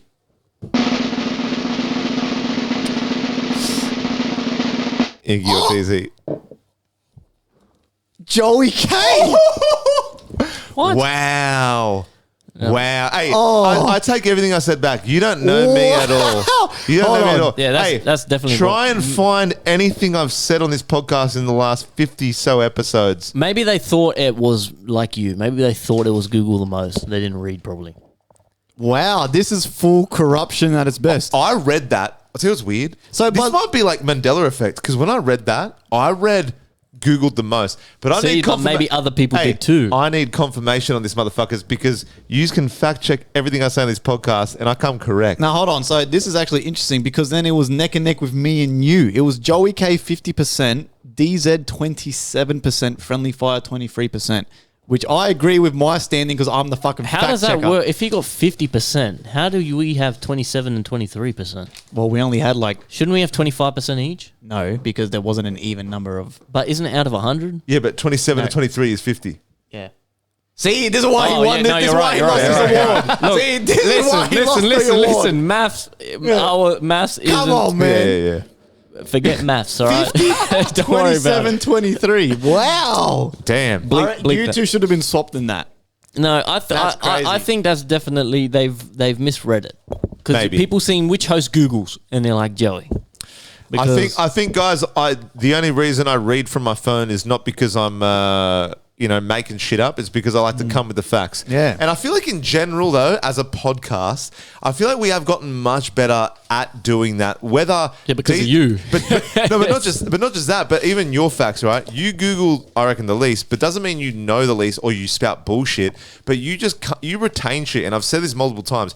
I'm like, how the fuck do you know? And then you might not come with everything, like because I actually take the time to get all the facts, but then he'll fact check it and you're on the money, but he'll just go deeper into that. Look, I get on the green and then he's supposed to putt it in. Yes. All right, you should see my points for the point. I got a notes app in my phone and I write it's podcast, and I'll be scrolling and I see fucking. I won't even watch the full video. Some guy will be like, "Oh, fucking, Albanese tripped over the stairs," and I'll be like, Albanese trips on stairs. And that's it. And then for 3 weeks, I look at my notes. I go, Albanese trips on stairs. And I come back, I bring it up, and he looks it up. That's how it works. Yeah. Or it'll be like fucking, Listen to me. Mammoth gives birth. All right, mammoth birth. This podcast, I personally feel, and again, this is going to be biased, our comedy to fact ratio is the best show you're ever going to get. We make you laugh. And yes, we sometimes say hot takes and all this bullshit. But when we're talking about the news, bro, we are, for the past year at least, we have been spot on. It is accurate. It's accurate. It's real news. Yes, It's real news. It comes, sometimes I'll say something and it's like over the top and outlandish. But what I'm saying and what you're saying, Yeah. like we're fact checking it. I think Like, I think what it is, you surprise me sometimes because you've come a long way. You've come from MDMA off trees. Yes. You'll actually randomly know shit, but it's about whether people agree with our takes. Randomly so, know Exactly. So you'll say shit that is factual, but then you'll have a take. Yeah. Whether people agree with the take or not, that's not the exactly, thing. and It's that's the where it facts. gets skewed. Yes. Yeah. But what do you got? What do you got there? Okay, so this is our there's 3 7. more. No. Yeah, this is it. That's the last one. This is the last one which we'll do together. So it's 8, all 9, right. 10. What do we got? This is a fun one. Which host would be the worst cult leader. Now, in my opinion, Is that what can we say? What's the worst cult leader? Like, what does that look like? that's a good question. But yeah. I think What's a good? the way I thought of it, Yeah. you popped in my head straight away because I see Make worse everyone as in smoke weed and shit. the one who takes the most advantage of it. And you'd be like, I am God. Yes. Come here. You have to rub my I am feet. actually a thunder god. I am actually a god from the You must feed me grapes and rub my feet 4 times a day. but isn't that a good cult leader? That is true. It's like so because okay, can we agree on one thing? So 2 things. So what is your definition on a good cult leader? Like what do they provide? Yeah, that's the Well, thing. What's it? First of all, I feel like any cult isn't good. No. Correct? No. But if you are that way inclined, then you would see it as a good thing, you know? A good cult leader would have to I don't be. think there is a good cult leader. Listen, for me, good cult leader, persuasive, right? charismatic, obviously. Charismatic. But they need to be able to feed the cult, Feed the cult. bring in money to the cult because it's not free. Yeah, true. So, see, again, I'll be like the jester. I'll be the cult jester. That's about it. Right. I'll be the entertainment. listen to me, right? Friendly Fire, again, coming with the facts, right? So I was actually watching a podcast from a lady, this is a woman, she was a cult survivor. You can Google this yourself, right? Since you guys don't believe what I say, apparently. The cult was called the Children of God. Started in the 60s. That's how old this cult is. She said, the interviewer says, how is the cult making money? Because one of the main rules of the cult was you're not allowed to go to work. So how are you making money for like rent for the building that you're living in and shit? And she goes, oh yeah. She goes, money was easy. She goes, we used to record music and sell CDs in the street, Suck dick. car washes, prostitution, Yeah.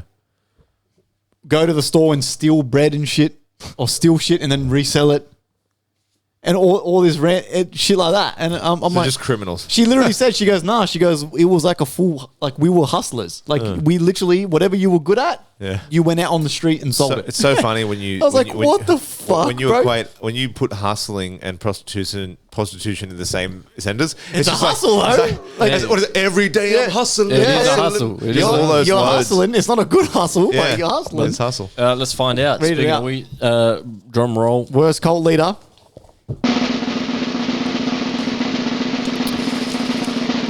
And the Grammy goes to Joey K. Thunder God has 38% of the vote. Friendly Fire has 27%. And DZ has 15%. Wow.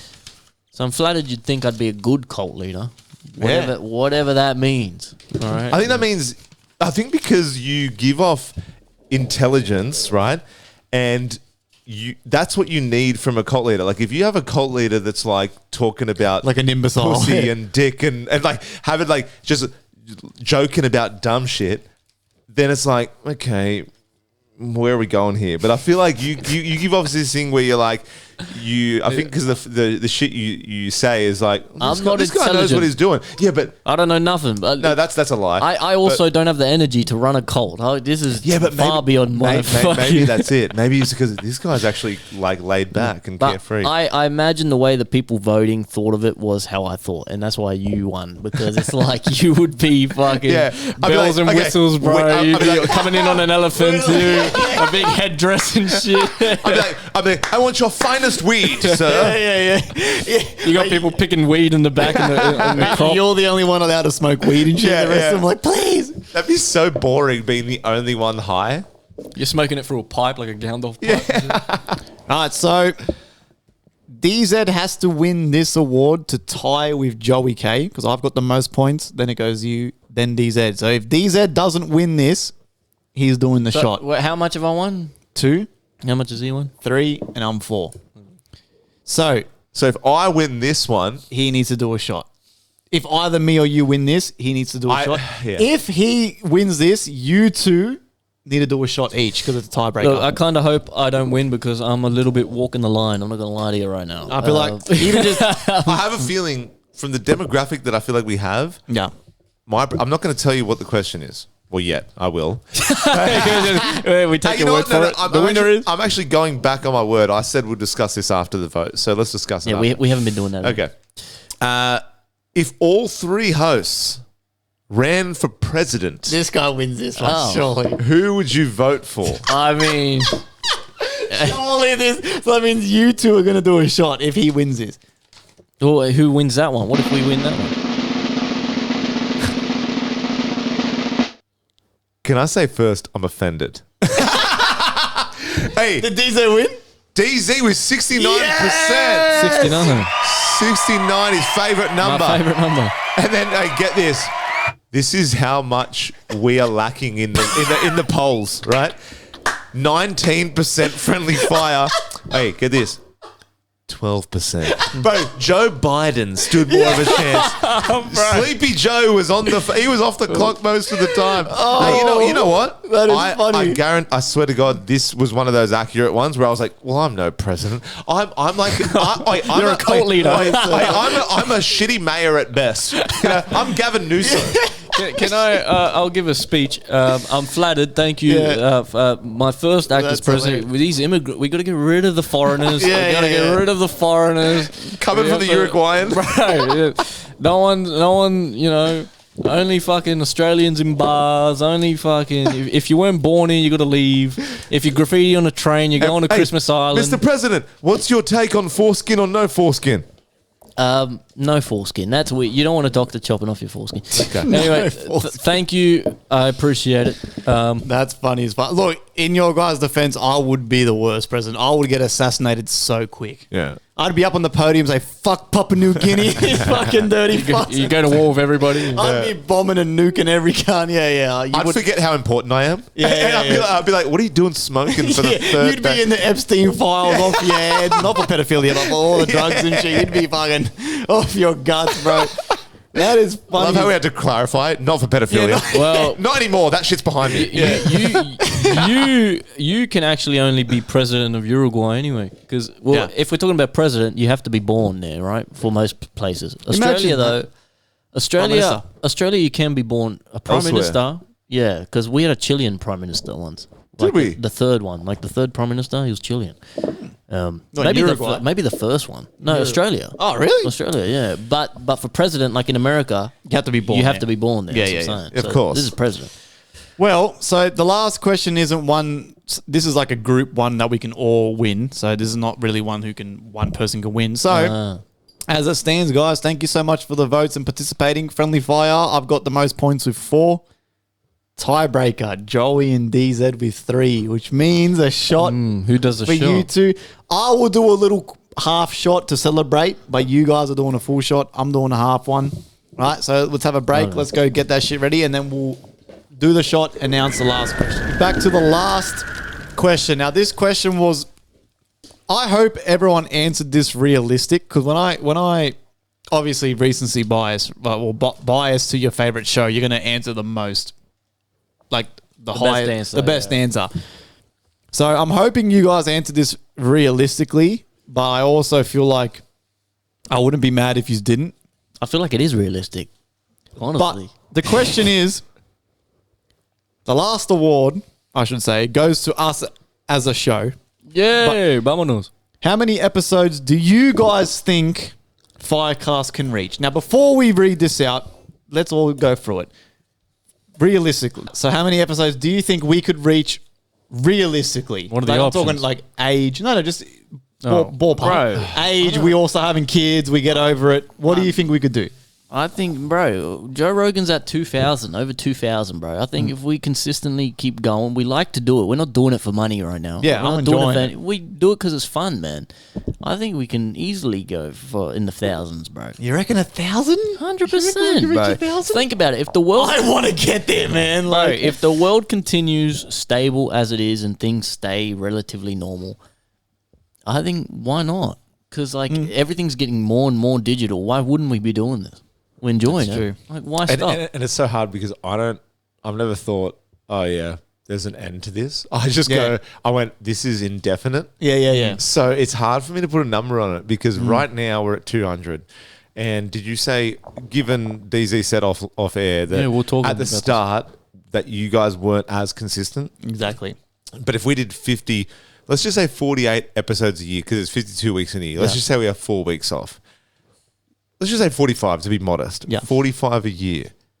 We're at 200 now. It's almost 100 every 2 years. I reckon, bro. We'll get 1,000. I reckon want 1,000, but I don't think we'll even stop there. But I reckon we'll make it to 1,000. And let's say, best case scenario, right? This pops off more than it is. We could And do 2 episodes a week. That's what type I'm saying. shit. If we're getting money for it, yeah. and we can kind of have a day off here and there. get off work a little bit, and we can do this more often, then we can easily. Joe Rogan does 3 episodes a week. You know, we could easily start doing 2 episodes a week. You know what I'm saying? But that's best case. Well, as long as we keep enjoying it, I think we can go the long haul, man. Yeah, I agree. And even like success aside, just the amount we enjoy this is the, you know what I mean, is a thing. Yeah, I'm just saying, like, in terms of making money, is that we can focus on this instead of other things, right? Because if we're getting paid, we can focus on work less and do this more, which is what we like to do. Yeah. But unfortunately, we all have to work normal jobs. So, you know, given those circumstances, I think, yeah, man, as long as we keep going as we are. That's why, guys, spread the fucking word. Word of mouth is still the best way to market. So send this to your friends. Send this to your grandma. Send this to your mothers, fathers, brothers, uncles. Send it around, man, all right? We're funny guys. We bring the heat. And maybe not your grandma's, because she can't really be a fan for that long. She's probably got 10, 20 more years left in her. the facts. We want long-term fans. What percent is this double on? I think as we announce this, we say the answer, we'll take the shot. Yeah. Is this? I forgot what this tastes like, bro. I'm kind of It's honeycomb. Nah, this honeycomb. is yum. In terms of whiskey, it's not your red label or blue label. It's got flavour. It's going to send me over the edge or what? Nah, this guy, the reason I drink Dublin is because of him. I know it's nice. He brought it to the first episode. But I'm talking like intensity, like strength. In terms of whiskey, it's weaker, eh? Yeah, it's like probably 4. Yeah. It's not like, bro, it's not even really a whiskey. It's a liqueur. Yeah. It's like a flavoring. Flavor, Yeah. All right, let's read it out. Drum roll, and then we'll do a shot together to celebrate. All right. So this is by the fans. How many episodes do you think the FireCast can reach?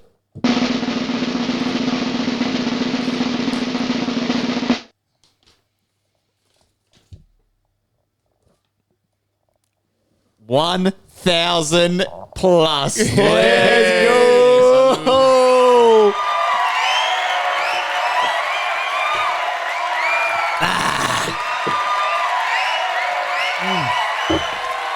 That was actually a landslide, man. 81% of the votes were 1,000 plus. 12% of you fuckers said between 500 and 700. 8% of people, so there's a few doubters, between 300 and 500. Bruh. Yeah. Well, we're going to prove you wrong. And So even if still listening. even if for some unforeseen circumstance we fall out with each other, we'll still keep going just to prove you doubters right. Yeah. Imagine that. Yeah.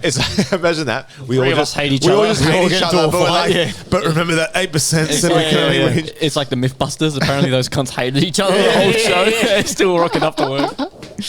Wow, man. The first FireCast Awards. That was fun, man. That was a good idea on you. That was your idea, man. Yeah, That's bro. really cool, man. DZ always coming with the ideas, bro. Yeah, you because know what I mean? I was stumped. Yeah. I had no ideas. Because We've done it all, man. because Pirates, the thing Wizards. is, a lot of people don't do specials. They do specials every 100, maybe. Yeah. We do every 10. But the thing is with the 10, I like that idea because it doesn't have to be crazy. Yeah, Just to change up the format a little bit Yeah. because every week we're coming doing the same shit. So it's like, even if we just have a mukbang, do the same thing, we just add something. But then 100's a big deal, man. It And is. I can't take credit for that award show idea. I actually got it from... Rose? No. Surprisingly, nerdy as fuck podcast I listen to, right? This is my alter ego when I'm into my gaming, my Nintendo, and my nerdy shit. Japan Time podcast, right? Is super nerdy, but they just it's like... Is it anime? No, it's just a bunch of dudes, but they're all like old school YouTubers, but like gaming, like Pokemon, Nintendo YouTubers, right? And they group of their mates. There's like fucking 12 of them or something more. And they go on Discord, and every week they do, and they did this. It's the Japan Time Awards, and all their community voted, and they had awards. And I was like, "Fuck, that's a good idea. Like, we could do that." But they were brutal, man. They have like least favorite host and shit. Well, there's 12 of them. Fuck. Yeah, there's a lot of them. There's a lot of them. But yeah, cool, so, man. But yeah, so will we do this again? Probably not. I mean, maybe. You never know. 300. Maybe. I thought I would have liked to have guests on this episode, like have Aussie slang or something, like, you know, like we're just kind of rotating people in and out and shit. But like, I don't know. We got so many. Like, we still haven't had animals.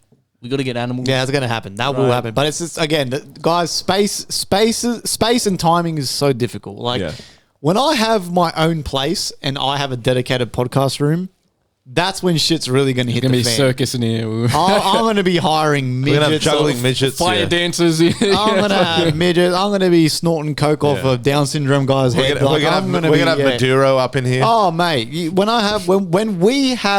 when the FireCast has a dedicated space, that's when the show, like I said before, me personally, I'm not even 100% right now. I'm like 40%. I feel like this show's not even 50%. We're just chilling. Well, you're hoping in the grand scheme of things in life, right? You're just chilling. In general, Yeah. you'd like to just kind of level up in every Yes, sense, in every bro. sense of life. We are chilling. We're young, bro. You know, I get unk status all the time now at work. You know, I work with a bunch of young guys, and they're like, "Hey, unk," and I'm like, "Bro, I just know more than you." I still You know what eat I'm saying? your ass, and, yeah. And I'm not even like the smartest dude in the room, but you know how naturally with life experience, You just know more. I used yeah. to look at 30-year-olds or 31 and be like, That's an man, unk." you old, bro.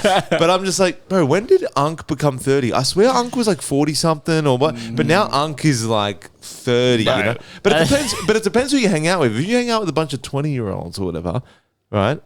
You're unk, right? Yeah. But if you're hanging out with other like-minded people, you ain't unk. Yeah, if you're hanging out with other unks, you know.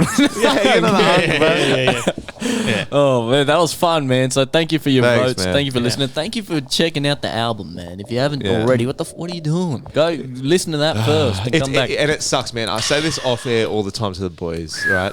People at my work, you know, oh, you have a podcast? Yeah. Who you do it with? My friends, you know, my mates. Oh, they make music. What do you mean they make music? And I'm like, well, they're not sitting in the garage with a fucking triangle, right? Yeah. I'm like, they make music. They're pretty good, right? But then when I say that, I It hear sounds it. worse. Yeah, I hear it and I go, Yeah. now listen. It's been given a bad rap. I go, man. because so many people out there are delusional, and because I'm not a yes man, I feel like, and I've got this probably from Tori a little bit, because Tori's that friend that Tori, and might sound biased again because it's my partner, but she's that friend where she'll tell you how it is without hurting your feelings, but she'll tell you what you need to hear.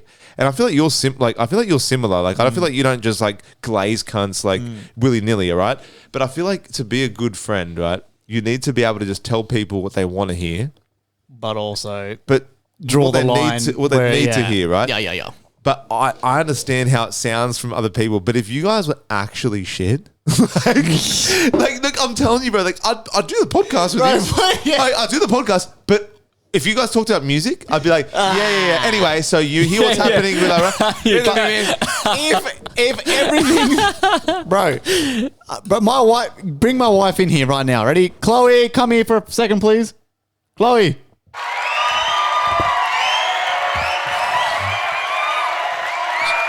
She can't hear that. Like, can you confirm this? Right? Yes or no? Did I used to cry myself to sleep because I couldn't understand how to make music and speak in this mic? Yes, he did. That is the only time I have ever seen him cry was when he couldn't make music. What a bitch.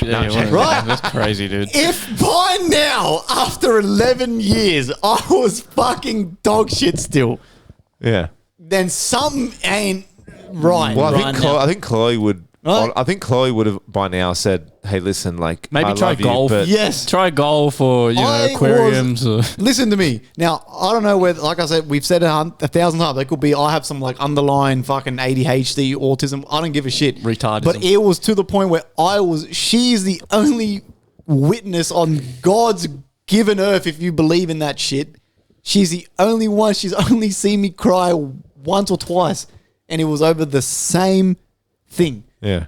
Music. But I think That's how bad I wanted it. I think you have to have that, right? And people be like, "Oh, you crying about," but it's like, bro. And I'm gonna passion. I'm gonna convert this. I'm gonna relate this to UFC because I'm a UFC dick rider. But the people that really get affected by losses and that, if someone gets really affected by a loss, Yeah. right? They want it, right? Yes. Whether they look shit or not, Yeah. you know that person's got to work. They're going to work tenfold to get that win back. Yeah. Because they feel. But if someone's just doing it for the paycheck and they're like, oh, whatever, I don't really care about my record, win or loss, whatever. They're the ones that aren't going to make it. I feel like you have to have some passion within you to do it. I'm at the point now where I'm comfortable with our music, right? Yeah. Our newer shit, I don't care who hears it, wherever, any speakers, it's fucking great, right? And I was saying these boys off air, I have a playlist that plays at work, right? And it's got some of our songs in there because obviously I put my own shit in my own playlist, right? and it was playing and it came on. And when I talk to people about it, I play, I play it modest. I say, you know what? Yeah, we make music. I don't say I'm a rapper. I say I'm a musician if they ask or it comes up. I never bring it up myself. And they go, what kind of music do you make? They're thinking I'm playing guitar or something. I'm like, I'm a rapper. Like, I'm a fucking rapper. Like, it's got such a bad rap that they go, oh, whatever. And it came up at work. This one guy, he goes, you know what always makes me bring it up? When people say, what do you do in your free time? That's what he said to me. He goes, what do you do in your spare time? Make music. I'm like, oh, well, now I got to talk about it. I'm like, yeah, well, I make music. I didn't mention the podcast. Yeah. I make music. And he's like, oh, yeah. He's like, what do you do? I'm like, I'm a rapper. He's like, oh, yeah. And then my playlist was playing at work on the speaker. And then Gangsta Boo came on. Shout out, baby. And I was walking past this guy, and because we already spoke about it, I'm like, oh, this is my song. He's like, is your song? He's listening. And then when my verse came on at the end, they're like, is this you rapping? I'm like, yeah. He's like, bro, this is way better than I thought. He's like, I thought it was going to be some bullshit. I don't blame those people though, because neither do I. Because if I wasn't friends with anyone musically gifted, right? Yeah. You save that ones for the people that are like already made it, and you're like, oh, the J. Coles of the world are this, but you don't realize that there are people, not just you guys, but there are people that are like underground that are gifted. That you're like, oh shit, this is just you just haven't been found yet. There's thousands of them, man. Bro, there's millions. Yeah, there's so many people, especially with EDM now. So many people who I'm like, this guy's 50 times better than me. Yeah. I'll never publicly admit it, but I'm like, we just did. And it's like 80 monthly listeners. I'm like scratching my head going, how did you make this? 10 followers on SoundCloud. It's the algorithm, bro. You need to. I'm like, it's what the fuck, bro? Like, dude. Money talk. There was this guy, right? Uploaded my song, If I Stayed, and it was doing pretty good on SoundCloud, right? In the first like hour, I had like 200 and something plays or something, right? So doing okay, right? So I'm like, all right, yeah, cool, doing good. Some random person on SoundCloud liked it, all right? And I'm like, oh, yeah. So, again, out of the 100 people that like it, not 100, out of the 30 people that liked it, for some reason I clicked on this dude's profile. I'm like, oh, that name's pretty cool profile picture. I'm a curious guy. Curiosity killed the cat. So I clicked the profile. He's got a couple songs. I'm like, oh, yeah. Click the song. His song's only got like fucking 3 plays, 1 like. And I'm like, this is better than my song. This motherfucker. I'm like, what the heck? I'm like, what the fuck? I'm like, this is fucking weird. I'm like, fuck, this is good. So I commented, I'm like, man, this is crazy. Do you want to work? ? And then he DM'd me on Instagram. He's like, bro, let's work. I'm like, bro, let's do it. Yeah. So now me and him have started a collab. You know what I'm saying? And this motherfucker's got 10 followers on SoundCloud. And I'm like, what the fuck? Like, yeah, it's not always like, for example, and I always go back to this person, but Ice Spice is the biggest example of big guy rides a wave, rides. She's hot at like whatever. There's something about her. She's got a bunda. I think there's something about her. Joey likes his black queens. Huh? There's something about her, right? But the thing is, it's a fat ass. I wonder what it is. Yeah, something about it that has something about it. It's like not the curly afro, the curly orange afro. It can't be that. But like something about it, right? But the thing is, when she gets on the mic, I'm like, oh man, this is awful. So, but the thing is, those people capitalize on trends. Now, sex sells. Yeah, she gets her ass out, right? She has a skinny waist, big bunda, this and that. But she's like, shake it like jelly. The boys want to belly. That's her thing. That's her cadence, right? If you see every song, I promise you, it's Right, I couldn't believe that SpongeBob song. Big guy. But big guy. Bro, big guy. But SpongeBob, big guy, pants okay.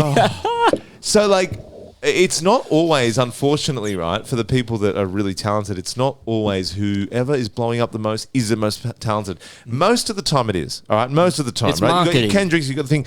It's marketing. But, for example, remember Panda? Remember Designer? Yeah.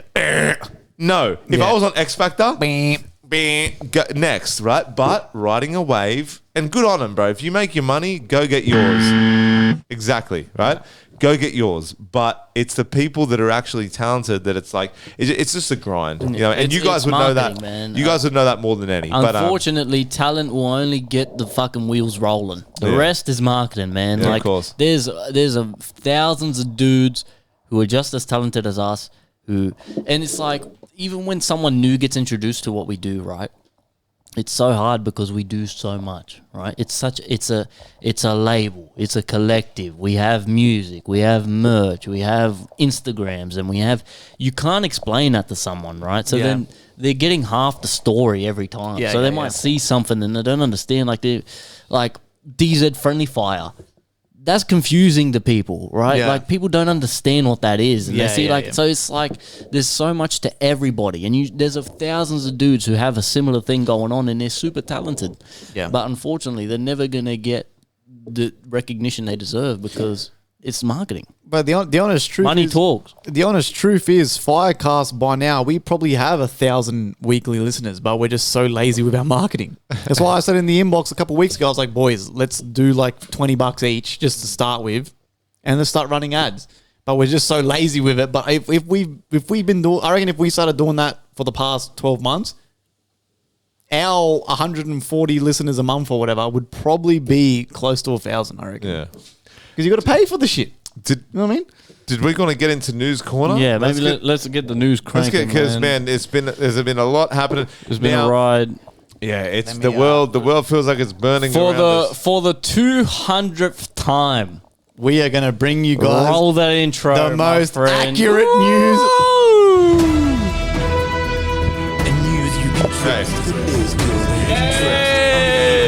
Bro, And broke up with my girl last night, so I went to the club. And listen. Put on a fresh white suit and then really cool sitting on dubs. Sitting on dubs. Shot up Patron on the rocks with a little bit of lime. What song's that? I'm just keeping Bartender. it real. I like the bartender. Oh, if you're looking for me, I got the bar with her. Oh, baby girl, what's your name? Let me talk to you. Let me buy you a drink. And now the songs are all like, let me chew on your clit. Like, it's like there's no subtlety at all. It's like, let me get that ring hole lip in my Wet ass put. What's that? Bruno Mars? Fat, juicy, and wet. Oh, yeah, bro. Disgusting. Anyway, what else happening? Now, Joey? listen. Now, I'm still fuming about people thinking I don't Google enough. Yeah. So, let me start off, right, with everything happening in the world, okay? Now, we got Iran, we got America, we got Israel, we got things. Now, there's someone in the world that's feeling a bit left out. Can we guess who that person is?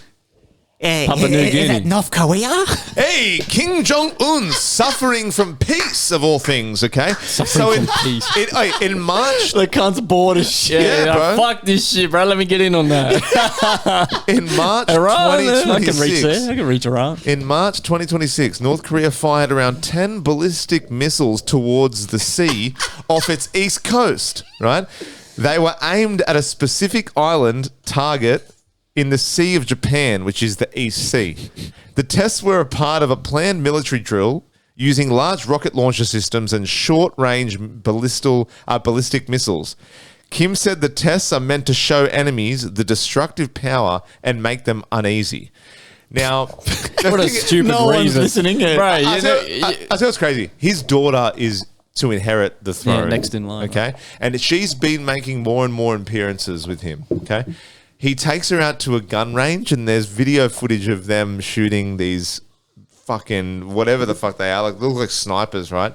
They're shooting handguns. They're doing all this stuff. He fired those missiles, right? They say it's for, and I kind of semi-believe this, military, as you know, the military like to test their weapons and whatever. But this guy just goes, you know what? Instead of fireworks from this ship, let's just set off 10 missiles to just remind people that, hey, we're a part of the game as well, you know?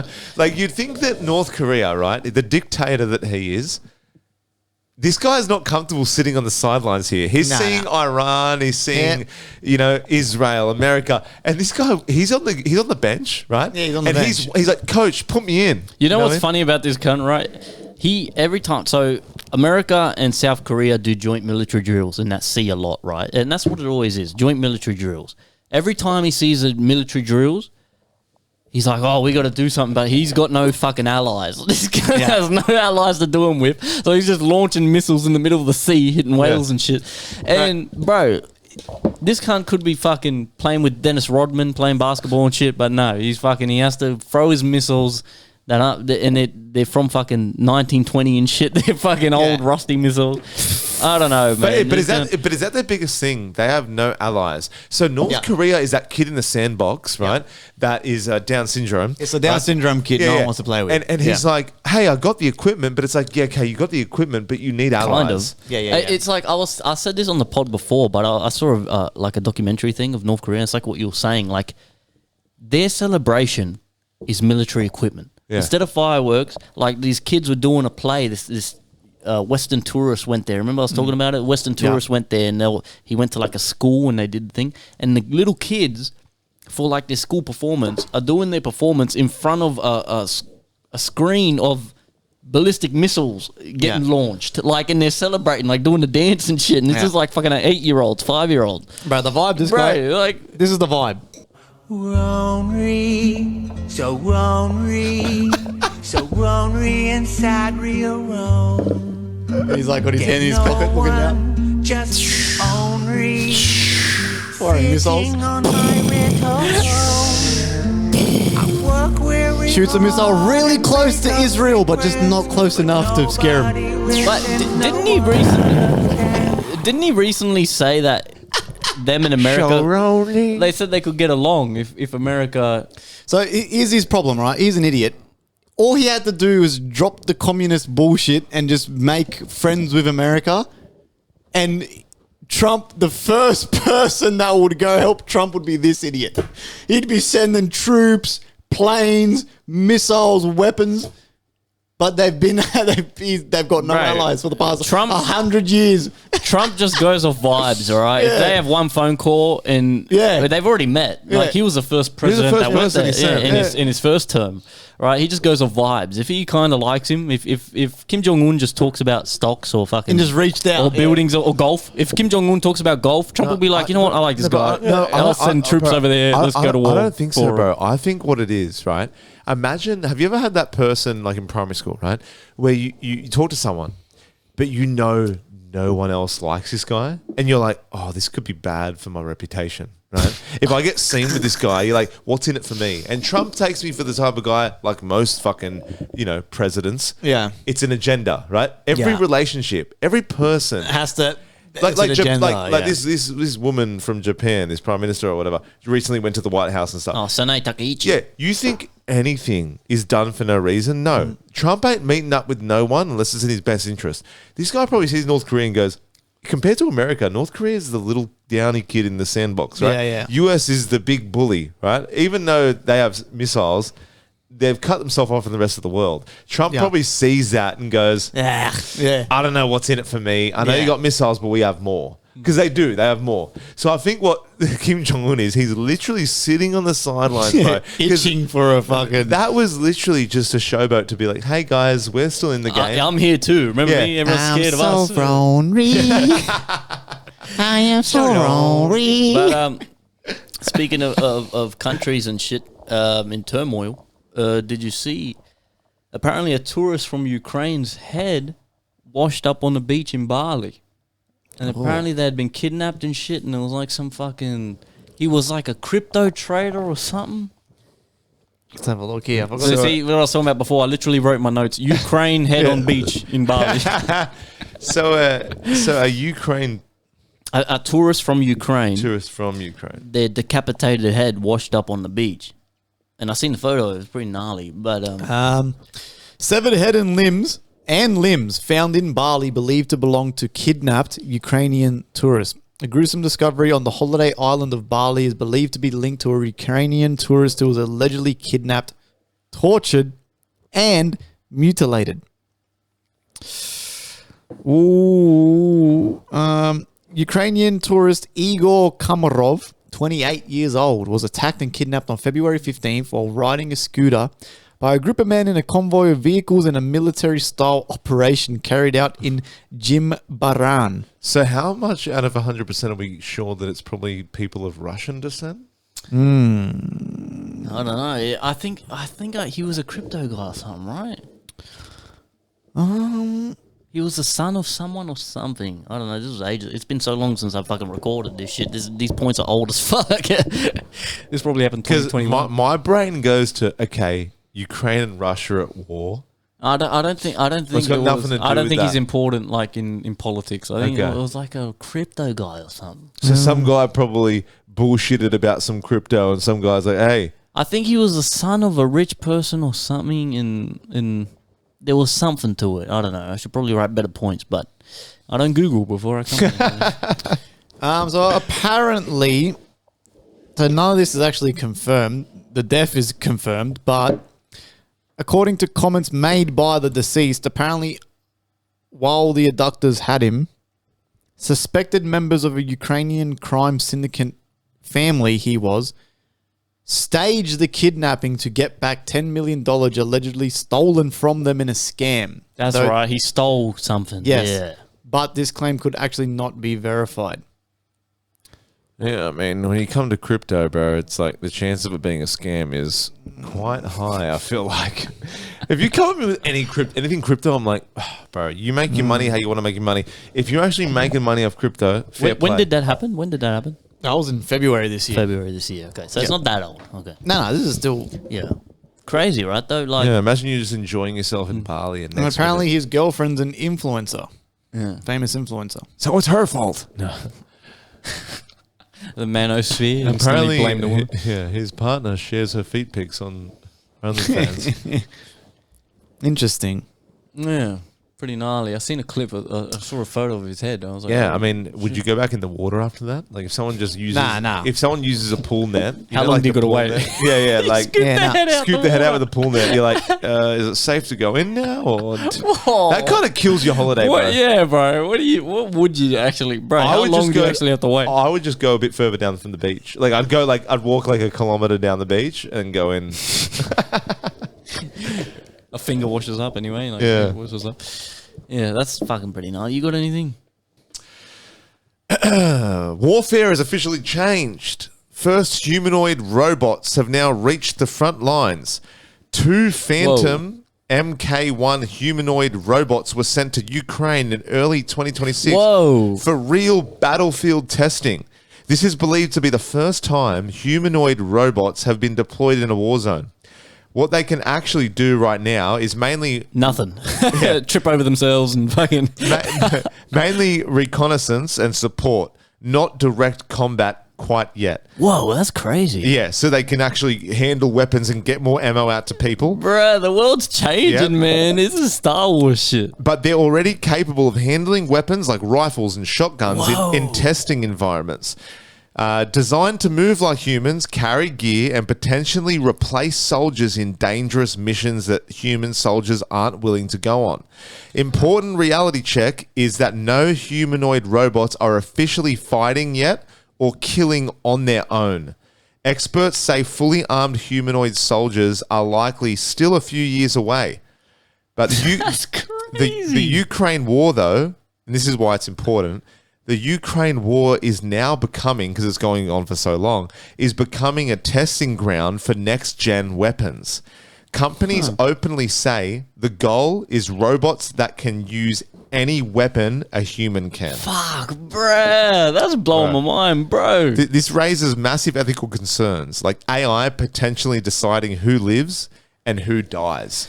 Dude. What country is doing this? Ukraine. Ukraine. In the Ukraine war. They're testing the first 2 robots. We can look up, there's a company, I forget the company, I didn't write that down, but there's a certain company, I don't know if it's Atlas? a Ukraine company, no, Foundations, or I could be wrong, but there's a company now, it's only 2 so far, and like I said, they're not out there like Player One, like full shooting, but they're if people need ammo, reconnaissance and shit. Yeah, they're bringing shit out. That's crazy. Yeah. And the thing is, right, will it get to the point where, okay, they don't have any, they don't feel bad, they don't have no consciousness, they'll kill for the people, but at what point can the opposition maybe take over their, like, hack it to go on, to turn on themselves? Imagine Kim Jong-un in command of 10,000 robots that just do whatever he wants.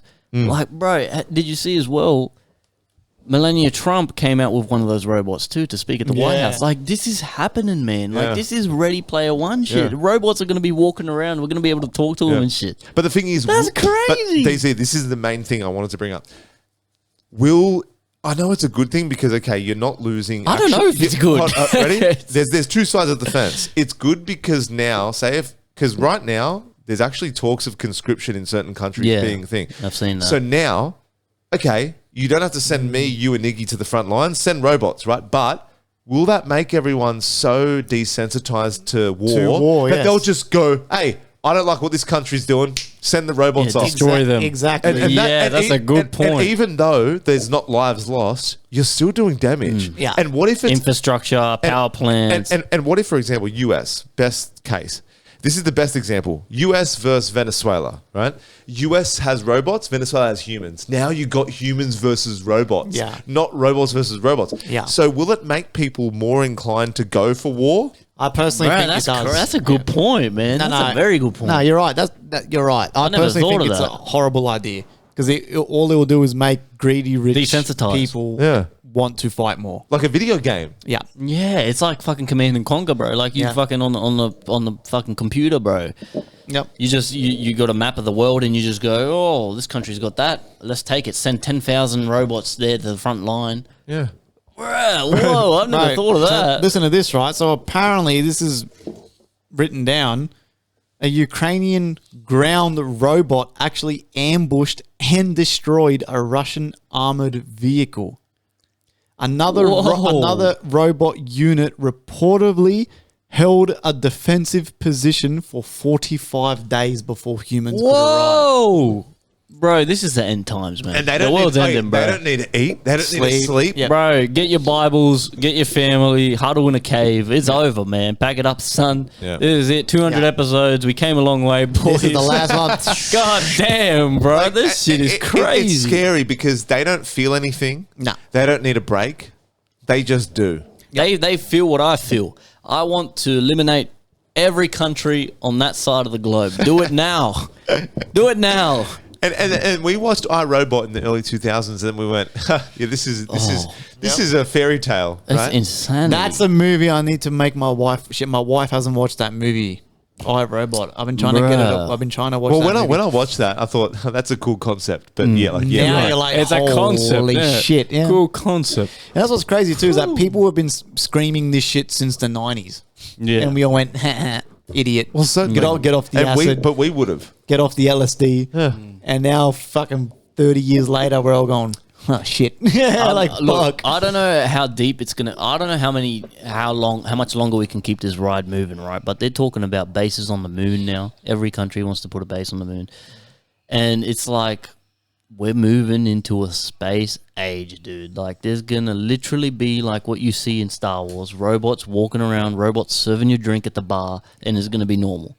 Yeah. And that is insane. And I'm excited for some of it, but I'm also fucking like, things got to change, bro. Like, we're not going to be paying $5 a litre for petrol, right? No. Something's got to give. And what's got to give is everyone's got to get electric cars. Yeah.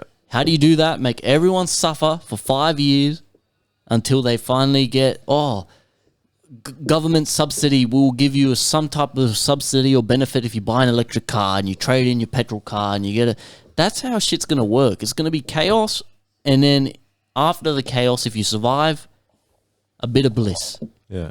But, man, it's going to be crazy times, and that's fucking wild. 2 robots on the front lines. That's crazy. And they're saying, reconnaissance and support. But it's like... It's a test. Bro, Like, this they is a could give start. me a bottle of water. If I'm a soldier and a robot comes out and goes, here is your Mount Franklin bottle... That's enough for me to go, this is insane. Like, you know what I mean? Like, Crazy. Because baby steps. That robot starts with giving you a bottle of water or giving you more ammo. Next minute, he's covering you. Like, you go, hey, cover my 6. And this robot's going... And it moves quick. Like, it goes quick. Yeah, bro. Jeez, man, that's crazy. Did you find your point or whatever it was? Jacob? Yeah, so have you boys heard of Stanley Meyer?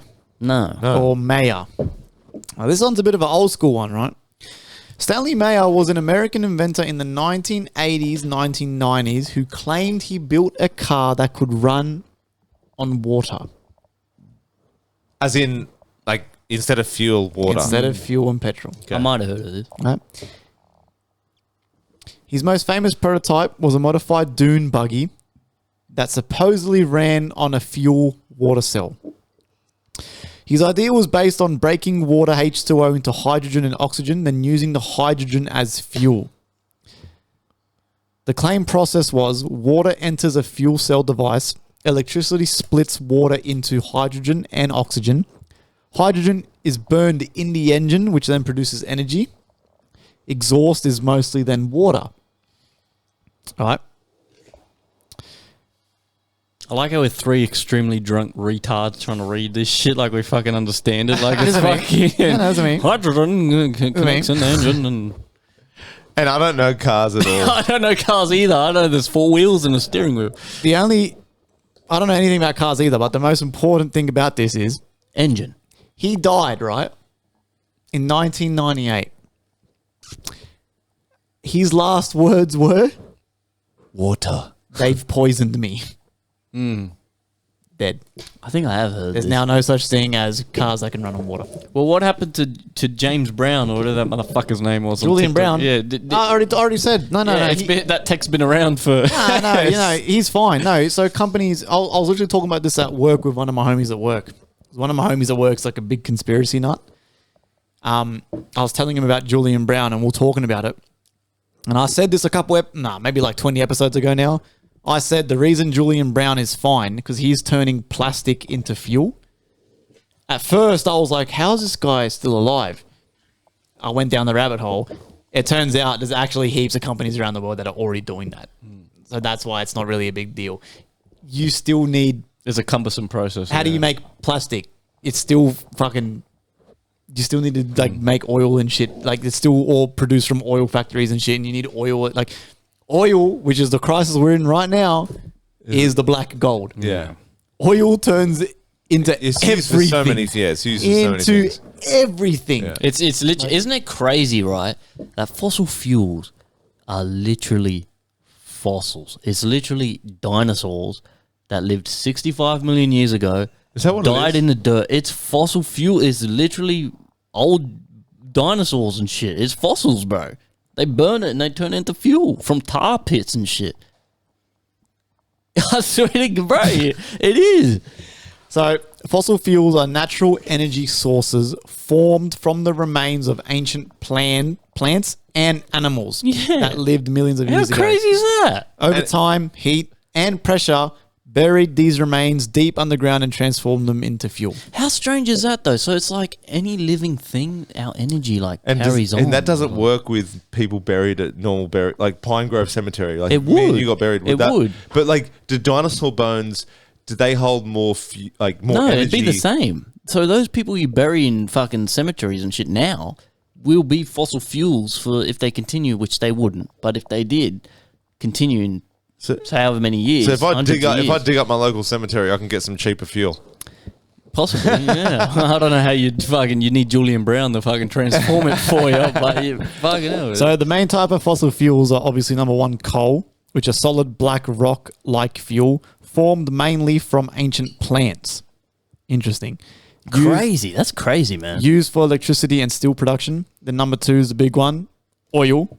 Liquid fuel, also called petroleum, used to make petrol, diesel, plastics, and chemicals. And then three is natural gas. Gas, mostly methane, used for cooking, heating, and electricity. Bro, this shit, how did we spawn on Earth? We're a bunch of cavemen, we have nothing, and we invent Wi-Fi. Yeah. We invent fuel. How are we figuring this shit out, dude? yeah. What the fuck, man? Yeah. That's insanity. And for how many years did people waste fossil fuels and oil because they didn't realize what its value? It's like using it to what's clean his this? guitar and shit, like using it to clean fucking plates and shit. It's like valuable fucking fuel. Yeah, and you're like, what the fuck is this shit? Yeah, weird. Eh? So at one point we were literally hunting in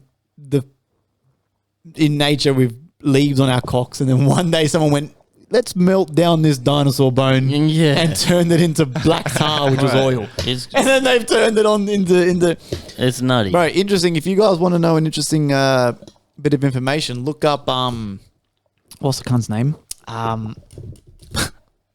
Fucking the rich cunt The first guy that was the first billionaire ever, the oil guy. Musa. Oh, you're not talking about Mansa Musa, are you? No, Rockefeller or whatever. Oh, Rockefeller. Okay, that's one of the first Rockefellers or some shit. He was the first billionaire on earth. It was from oil. So back in like the 1800s and shit, when America first discovered that they were sitting on like an abundance of oil, like the gold rush, everyone was butt rushing to, I think it was not Texas. It was some state in California. It might have been Chicago. state in California. Yes. It was like a state in America. They all butt rushed there to try like mine this oil and shit. But Rockefeller or whoever the fuck it was, he was like one of the main guys and he became the main importer. Are we sure it's Rockefeller? I'm thinking of... Is it? The fuel guy. Who's the first? I don't think it's Rockefeller. Rockefeller's like a... Isn't that like a rock star? Who was... No. Who was... Rockefeller's like banking. Isn't that Rothschilds? Yeah, they're both the same shit. Oil. Anyway. No, I'm right. It's John Rockefeller. Oh, man. Yeah. So see again. See what I'm fucking. I want you motherfuckers to fucking stop playing on me, boy. All right, stop fucking playing on me. Yeah, it was John D. Rockefeller. Yeah, so he was the first oil tycoon, and he started off. He had like a business partner. This is like in the fucking Native American times, and they were just selling like wool and hay and all this random shit. And we're just whipping cunts as well. Yeah, whipping slaves and shit. And then Rockefeller and his business. Rockefeller wanted to start getting into the oil business because it was first fresh. But his business partner was like, "Nah, I don't want to do that. It's like NFTs. Yeah, it's too volatile." He's like, "Listen, man, there's this new thing. It's oil, bro. I'm telling you, it's going to be the next big thing." And then Diddy rocked up and he was like, "Hey, listen, I got some use for oil." Bro, there's pictures of monkey heads on. They ended up falling out and going their separate ways, and then the other guy become like a broke bum, and Rockefeller became the first billionaire because the oil shit was correct. And even the last name Rockefeller, it just sounds screams rich. Success. Yeah, Rockefeller. I Rockefeller. This is maybe the last point I'll bring up. Did you see? I sent it to you. The two Jamaican artists who made the original reggaeton drum beats are suing everybody. No, that's never going to work. I don't think you can't claim royalties on a drum beat. But they might if they win though. If they win, that's going to change. Even what? some of our songs would Fill be. Fill me in. So every reggaeton is Spanish, the Spanish Bad Bunny type shit, right? And every reggaeton song has the same it's the same drums. Right, it's the same. It's a iconic drums, right? Yeah. Well, the first two Jamaican producers, it all comes from Jamaican culture, right? That's where reggaeton kind of evolved.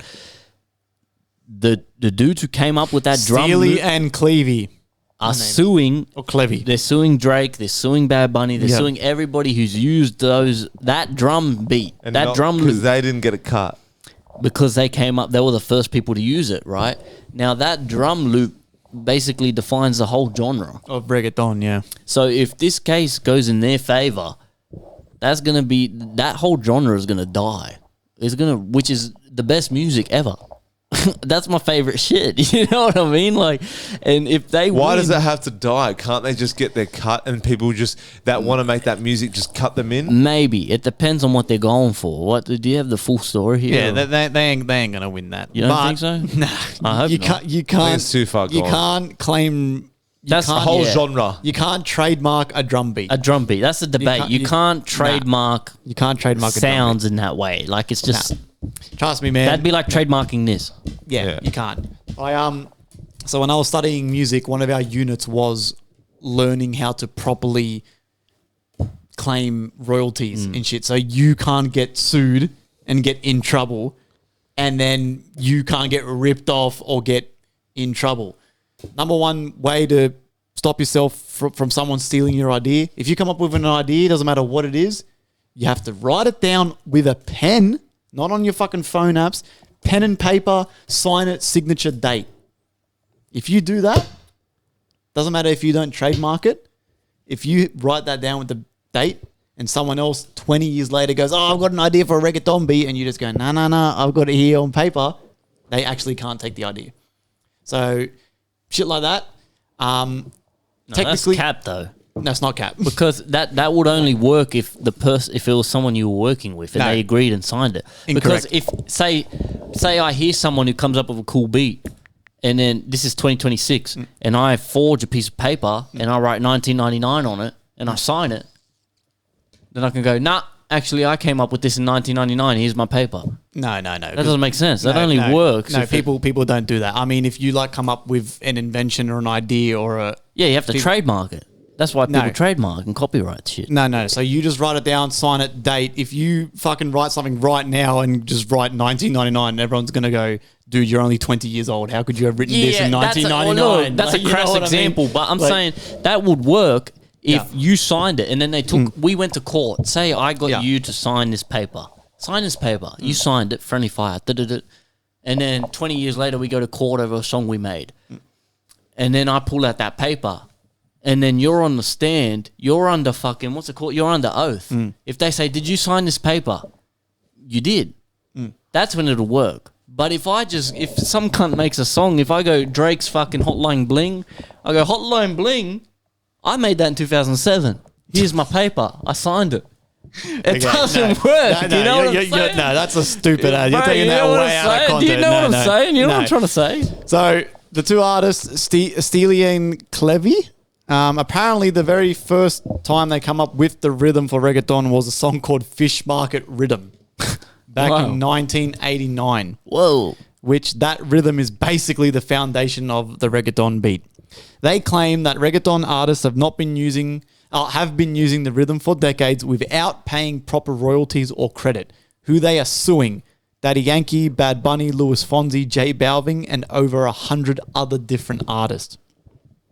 Okay, why it's a big deal? The case argues that the entire reggaeton genre is built on that original beat. If they win, artists might owe massive paybacks and royalties. It could also change how music genres are treated legally. The defense: reggaeton artists are arguing the Dembow rhythm isn't original enough, which is my argument, to be copyrighted. That's crazy though, man. It's more of a basic drum pattern that's used across multiple genres. Sorry, me not being musically fucking gifted or whatever, as an outsider consumer, if you're just going, you can't trademark that. Now, if you're going, if there's more layers, and it's like more difficult to attain that beat, then a fucking Down syndrome with a fucking a few drums can just like what are we doing here? Like reggaeton beat. Like if we're talking the basics, That's the beat. That's anything. I used to do that at my school. On my school desk. It's right? like I used to just go. Ready? I used to go. Yeah, I suppose. It's like, come on, so there's got to be a bit of I think. So you're right. All it is no That's the offense. argument, yeah. No offense. It's two basic broke dudes that are now in their fucking 70s sitting there going, they made one song back in the day in the 60s and then went, this is our beat. This is our beat. And they're just trying to get a paycheck and everyone's going, shut up, idiots. It doesn't work like that. It's not. No, I think you're right. I hope you're right. That probably won't go nowhere, but they're not going to win. I think it's pretty big news, man. It is pretty. It's a pretty crazy claim because it's just the implications if it went the wrong way. The changes it'll make to music. Retired Air Force general gone missing. William Neil McCasland. Oh, I put Tigers. Sorry, I did put Tigers. Oh, nice. Yeah, that was a fluke. Yeah, fucking hell, what a fluke. Nice. Wow. Okay, sorry. I had a fucking multi. Dirty cunts. We got a retired Air Force general missing. William Neil McCasland, 68 years old, a former top Air Force scientist who led major space and weapons research programs, has gone missing. He disappeared on the 27th of February 2026 from his home in Albuquerque. He left no phone, minimal belongings, and is completely out of character. A massive search, including from the FBI, drones, helicopters, canines, no trace. The weird details are he reportedly mentioned experiencing mental fog before vanishing.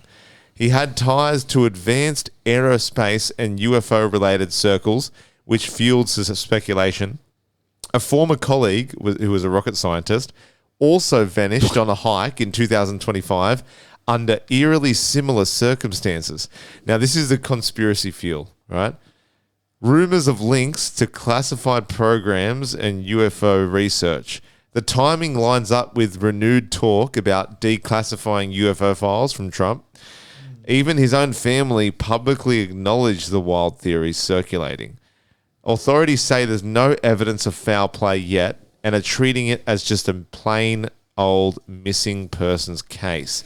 Now, obviously... What's the guy's name? His name is William Neil McCasland. His last name, his very last name, is MCCAS Land. William Neil McCasland. Now, he's been out of the Air Force for 13 years, right? But obviously, he was very involved heavily in the UFO, world and that. Now, my logical brain said the guy had dementia or something, right? And because he's like, he experienced brain fog and was very kind of delirious. Then he went missing. Yeah. Maybe dementia, right? He went for a wander to get some milk and nothing, right? Couldn't find his way. Yeah. But then he seen the petrol prices and he probably fainted. Yeah. But then I thought, okay, am I just thinking this is a conspiracy because he's a person of great value, right? Like the FBI and everyone's looking for him because he knows so much, right? But then I'm like, what's scary is apparently he's an expert in space systems and advanced military tech. yeah. That's what I mean. So maybe it's nothing. Like I said, maybe he just, I don't know, man, like you just wind up missing. Like it's just kind of odd, right? But because he has such a big label on him, I just want to know what your guys' brains, because my, like, when I told you that story, what does your brain first, I know it's fun with the conspiracies, right? But where does your brain go? Because if this guy was a footy coach, if this guy just coached college NFL, you're like, oh, missing person, right? Because he has such a high value to the country. Well, it's like our Prime Minister. He was literally Prime Minister at the time, went swimming and disappeared, never came back. What's his name? Harold Holt. It's like, do we just add a conspiracy to a bigger name? And it's like, could another country have kidnapped him for his info? Yep. As opposed, people, Russians. your first thought is the US, is friendly fire, right? Like, the US. I don't think that. Like, he's going to leak shit and they take him. So, see, I don't think that. You think maybe it could be Russia or something? because the FBI and everything, they've got drones, they've got canines, they've got FBI, because they go, fuck, this guy knows so much. I'm not saying they care for his They don't know well-being. where he is. They're worried he's going to leak it to... I'm not saying they're like, oh my God, poor William, right? They don't give a fuck. No one gives a fuck, right? But because they're like, bro, this guy was fucking this guy knows shit. Someone else has taken him and we have to find him before he get the info. Whoa. They're probably waterboarding that motherfucker as we speak. Now, he's been out of the game for 13 years, but doesn't mean he doesn't know the shit. Wow, yeah, so maybe he... Look. Now, this is all speculation, Kim but I just want Jong-un- to see where your brains went. Might have been Kim Jong-un, man. Nothing is a coincidence in life. Nothing. I don't believe in coincidences anymore. No more. I'm telling you, bro. Motherfuckers are getting... The fucking CIA whistleblower came out like 2 weeks ago and admitted that they still torture people, bro. Yeah. In 2026. Yeah. If you don't give me what I want, I'm going to tie you to a chair and rip your fingernails off one by one. Yeah. They still do that shit. And that's just all that we know of. These motherfuckers are sucking each other off and shit behind closed doors to get info. I'm telling you, bro, he is somewhere in a Japanese prison and they're fucking him in the ass for all this info. Fuck. Telling you right now. Well, I have info, so... Yeah. The way Please, I know a lot. Please, I know so much. Yeah. Take me. 100%, I'll tell bro. you things. 100%. They're done with me and I'm like, I actually know nothing. Telling them you're like... Thank you for the good time. Parliament House is in Sydney, so it's in Canberra somewhere. I don't know. I mean, if anyone's to do that to me, I'd hope it was someone of Asian descent. If it was a black dude, I'd be like, fuck, Yeah, no. bro. Ready? Everyone grab your tinfoil hats. Well, DC doesn't know where his is. He hasn't had it on for so long. It's already on.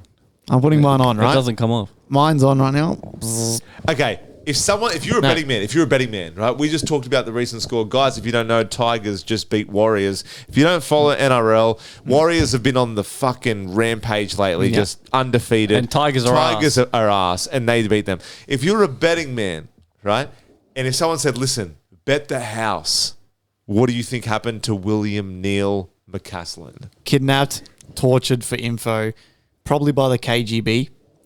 Because, like this ex-CIA dude in the interview said, the worst people that are still doing the whole torture kidnap thing is Russia. Second, Israel. And apparently Russia just joined the war recently. Yes. So, and what do you mean just joined the war? Well, just joined the war. Like, apparently, I need to read more up on it, but I feel like there was something I seen. I'm taking a page out of DZ's book where I just seen something and I'm spurting it just out. Rambling out. But Keyword. Russia somehow, that Putin has just kind of joined the war in terms of Iran and that. I mean, they're always in the running, but if you can look that up, I don't know if in what way has Russia recently cemented that? As in, they've taken more of a interest, a stance in the war. They've already been they were always a big player, but so I'm thinking maybe are they kind of going, all right, let's try and while all this shit's happening, let's just fucking kidnap this motherfucker. But then again, who knows? I don't know, man. It's just hard because if this guy was a janitor, we would be like, do you know that old girl that got missing? She was like a TV host and she hasn't been found. Yes. McGuthrie? Was it Guthrie? We were talking about that. Samantha Guthrie? Samantha Guthrie? The granny or whatever. The grandma. Okay, was that real? Or was that just to distract us from the Epstein files? Because we haven't heard about that since. You know what I mean? So I don't know if this is Bro, we don't hear about nothing since. Where's fucking Hamas, bro? Where's Hamas? Where's ICE? What happened to ICE, bro? ICE is gone. There's no more ICE. ICE hasn't shot anyone in the face in the past fucking 2 weeks. I don't think ICE is gone. I just think what's happening? There's that much shit in the world where we just go, this is a news point. Oh, but wait, Iran is... It's all fucking fugazi, man. It's bullshit, bro. My tinfoil hat theory is, right, so Trump actually is a fucking dirty pedophile. He tricked us all, redacted everything from the Epstein files that involved him in a bad light, but Epstein the whole time is an Israeli spy from Mossad. And he has to... And now Israel have gone to Trump. If you don't fucking bomb and start killing these pricks across the road, we're going to show the world what you've done. Yes. And now Trump, all of a sudden, he has to. The whole Play new ball. wars. Play ball. He's gone, let's go send these motherfuckers to hell. No. Do you know how many people I've heard say that?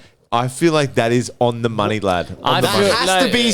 Come on. Listen, I feel like it's even bigger than that. Probably. I think it's way beyond that. But is that not it's- happening, you reckon? I think it's reptilian shape-shifting aliens. I think, bro, this shit is so far beyond. I don't think Trump is even fucking that. I don't think Epstein's even that. I think it's all fucking fugazi, blah, blah, blah. The world's a stage, man. This shit is fucking far beyond human comprehension. That's what I think. I think it's at a soul level. It's good versus evil on a fucking spiritual level. It's like far beyond, bro. I don't know about Trump. I don't know about Epstein. I don't know about none of this shit. I think Israel, as far as we know, playing a human mind, devil's advocate, Israel's the big boss. Whether they have dirt on Trump or for whatever reason, because every US president has followed Israel to the death. Yeah. And they always will. Yeah. Because I think Israel is the grandfather to the US. Israel, look at the most successful businesses and companies in the US are run by Jews. Jews own everything in the US. So after World War II, after the shit that happened, Shalom. Israel gets created, right? And I don't know what kind of coincidence, what kind of business, what kind of whatever. Everyone who owns everything in the US happens to be Jewish. All over the world, they're all Jews. What's going on there? What's that about, man? I don't know. But obviously the people who hold the money and hold the power in the US are Jewish. Ask Kanye. Israel is a country for the Jewish people. Yeah.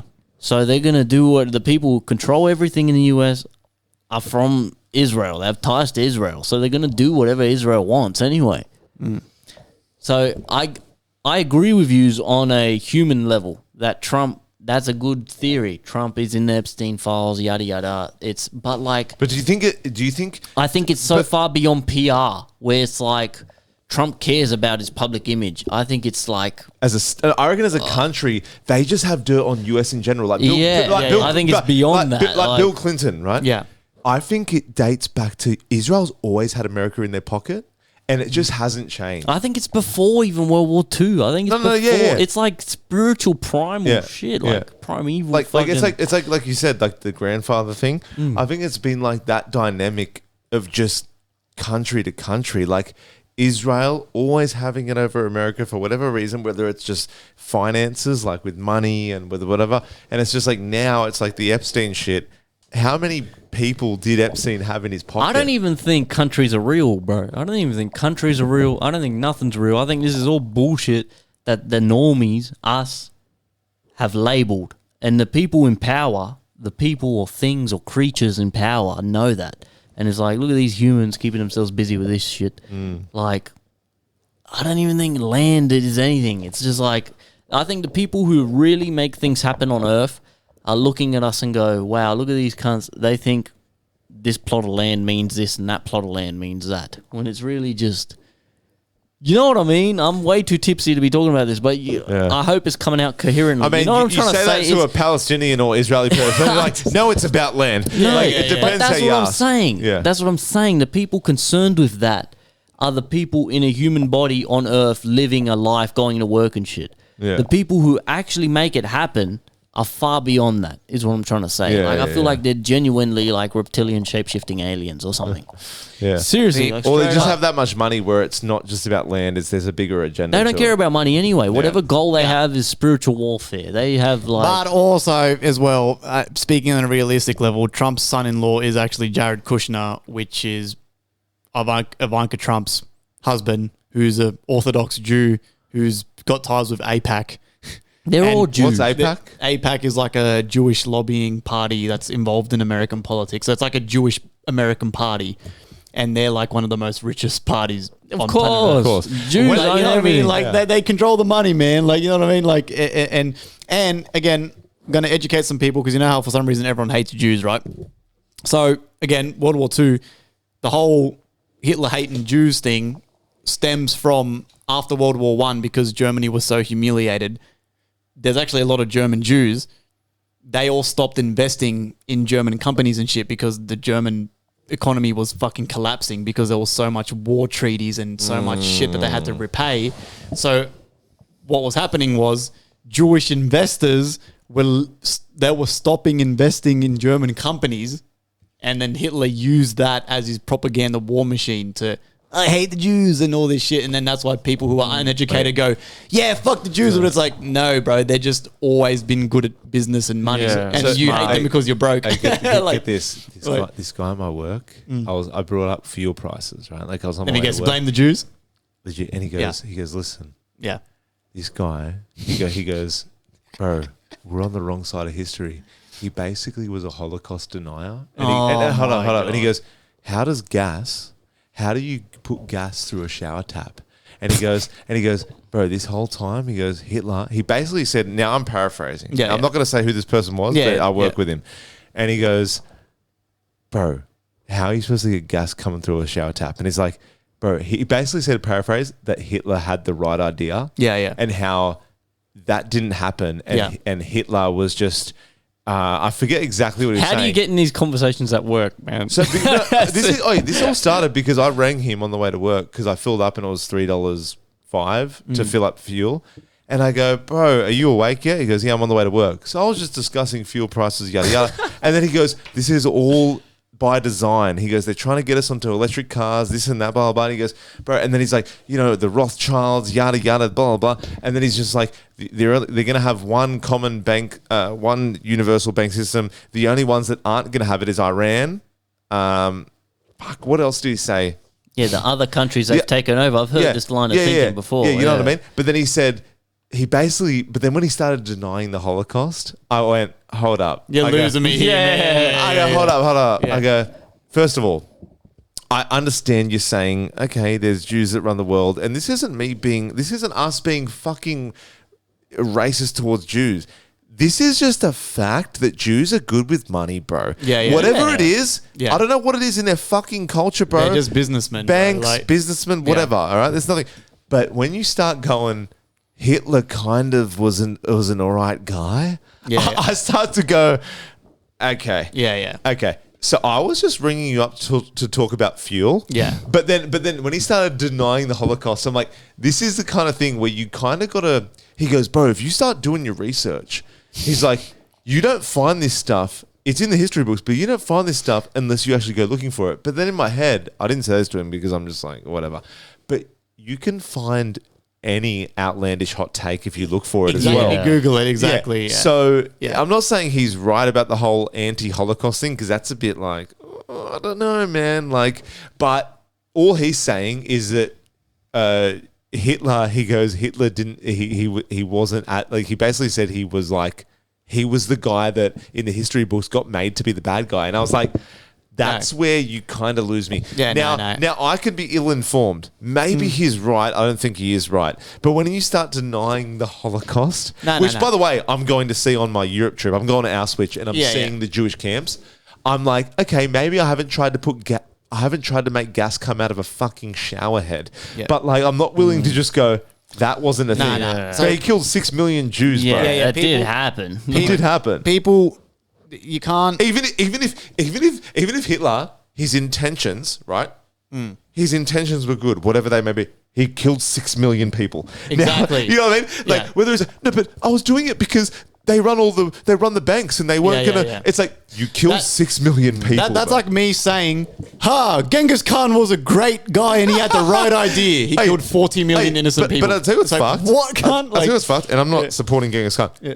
Do you know? I'm not supporting Genghis Khan. Back in the day, do you know? Back in the day, though, that was your flex. Yeah. Like as a conqueror, being the amount of people murderer, you killed Yeah. back in the day, you were like, what? Yeah. Like what? Like what of it? Yeah. But isn't that crazy? Like, Yeah. But then people are willing to. That's the thing. In life, you come across people with so many takes. And like, you know, I know maybe Iggy won the hottest takes of FireCast, but there are people out there that deny the Holocaust. I just think, look, I think I am a fucking peanut on this planet. I don't know why I'm here. We all are. I don't know what to believe. I don't know Everyone who's that's right. listening to this, we're all peanuts. We're peanuts. Yeah, I think there's more to every story. I think everything's a fucking facade. I think everything's a play to obviously further whatever agenda there is on Earth. I don't know what that is. I believe the Holocaust happened. I believe many innocent people died who shouldn't have died. I believe fucking, you know, killing innocents in shut any up, man. capacity is Bro, wrong. Like People who I just think don't- people no. who blame the Jews for everything are broke. They're all broke people, and like I've said 1,000 times, they're broke people who want to blame everyone other than themselves for the situation they're in. So they go, fuck the Jews. It's like, no, cunt, you're literally a broke normie and you're trying to blame someone else for your problems. Like when we go to doesn't work, work like right, that, bro. There's got to be something twisted in your head. If you're going to work, right, and you're going, and out of everyone, like you're not blaming the system, you're blaming specifically The Jews. Just like people who think immigrants are the problem to Australia's housing crisis. It's Yeah. like, are you that stupid? Like, you're not that thick. Like, I just refuse to believe someone actually Look, thinks that. Like, you know what I mean? Lee Sayat from Joey Diaz's podcast is a Jew. So you think all the problems in the world are his fault? Yeah. Are Lee Sayat's fault? You know what I'm saying? It's like grouping. Maybe in your brain, right? Let's say the people who do control the world, there's a handful of them. They happen to be Jewish. Does that mean every single Jew is a bad person? Yeah. It's that logic. It's like the Muslims with the terrorists. It's the same thing with the Muslims. The same thing with the Muslims. Yep. Hey, let me leave for a minute. Let me pivot. Pivot to me. Let me pivot. Ready? Give it to me. This one's pretty crazy. Now listen, I know we're running a bit hot on this episode. Yes. But I got one that's pretty kind of dark. But then I got one to take us home, which is kind of a heartfelt story, right? Okay, all right. So 2 more. Let's do it. We have Kuri Richens, right? A Utah mum turned author. In 2022, her husband, Eric Richens, was found dead at home. The cause of death? A fatal dose of fentanyl. Soon after, she released a children's book titled Are You With Me? About helping kids cope with losing a loved one. Killed her husband. Promoted it publicly as a grieving widow. Jesus She believes Christ. she'd received about $2 million in insurance plus property assets, but reports say her husband had changed his will recently, limiting what she'd actually get, giving a strong possible motive. What police later found? Evidence she had allegedly brought fentanyl beforehand, suspicious texts and financial pressure building behind the scenes. She was charged and later found guilty of murdering her husband. Whoa. Prosecutors argued it was a calculated move for financial gain. Yes. Why would you go for so much effort, man? Bro, it's insane that, like, and we didn't have kids, me and Iggy, but you can speak on this. Now, out of the guy and the girl in the relationship, right, usually, you know, it's the guy that does something like, maybe the wife isn't happy and the guy is a fucking psycho and kills his wife and kid, and that's fucked up. But for a woman, and that's fucked up, but for a woman with kids, right, or a kid, to kill the husband for inheritance, okay, there is a biological chemical in a woman's body that just makes them the not when I say protector, like the nurturer, you know, out of the man and the woman. I'm not saying the man doesn't protect, the man upholds the household, yada yada, but the woman is just that fierce mama bear, right? It has the kid. If anyone can attest to this, is you. First few years of your relationship after a kid, your relationship dynamic changes, right? Rose is all about Dove. You're all about Dove as well, right? But the woman is really, I'm talking, bro, if a baby cries around if a baby cries around a mum that's not even your baby, you lactate as a woman, right? Isn't that crazy? Maternal instinct. So if I'm a woman and I've just given birth, but another person's kid cries, my tits start leaking, right? That's the maternal shit I'm talking about. Now, this woman has killed her husband with fentanyl because she was getting $2 million. By the way, nowadays, in today's society, $2 million is a lot of money, but we're talking about selling our soul for $1 million. This bitch killed her. And not just that, she went on talk shows. She made a book.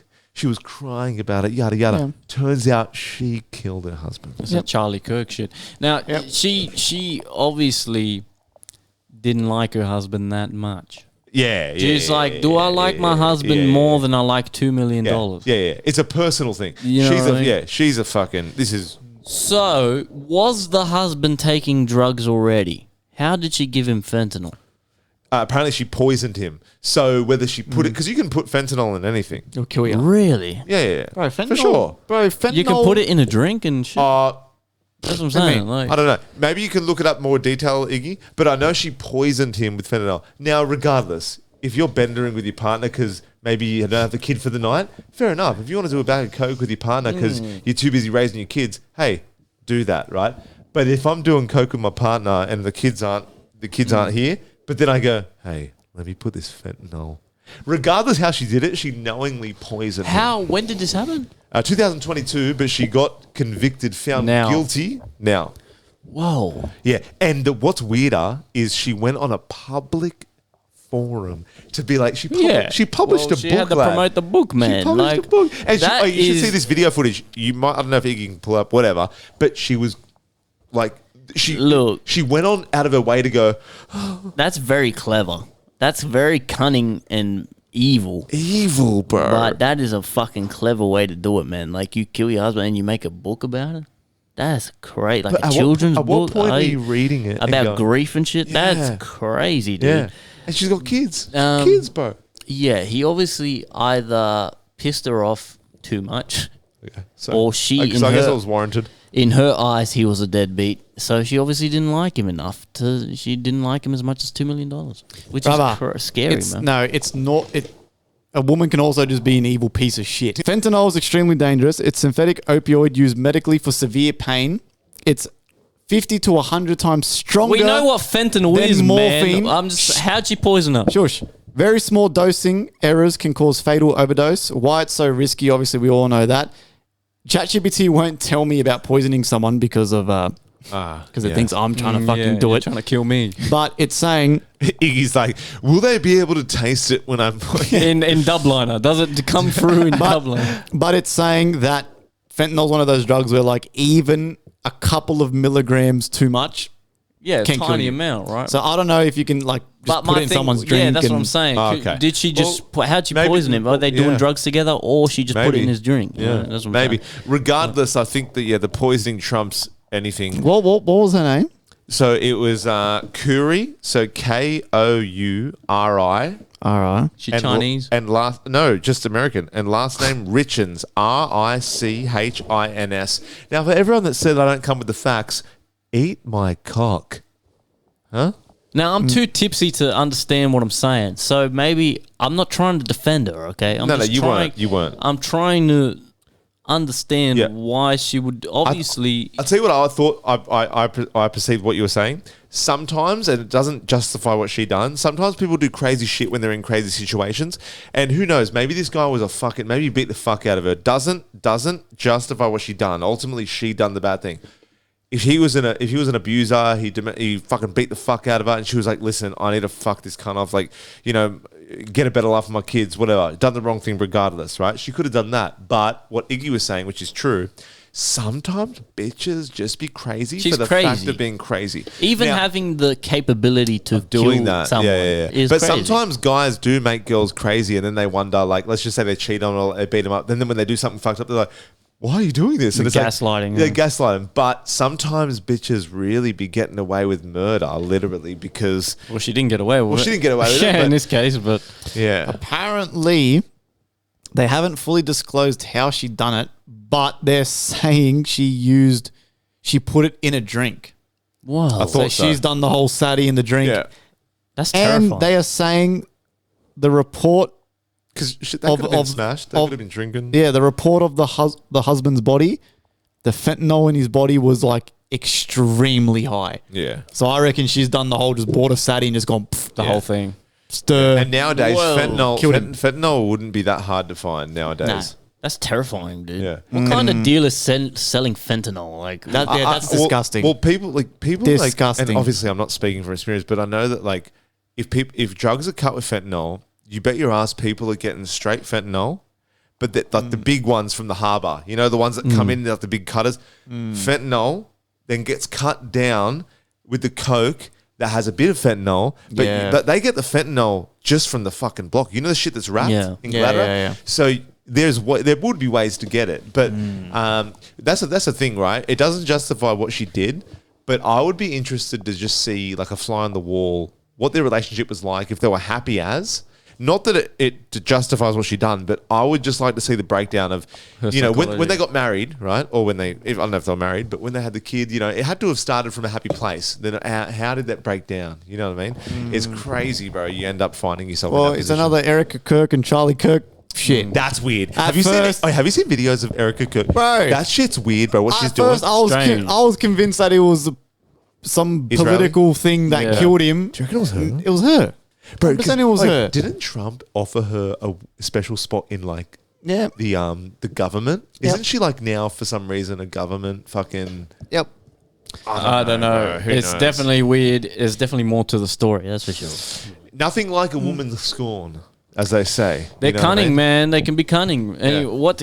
Tell me something happy, man. Okay, let me finish on something real End happy. on something happy. Yeah. Okay, guys.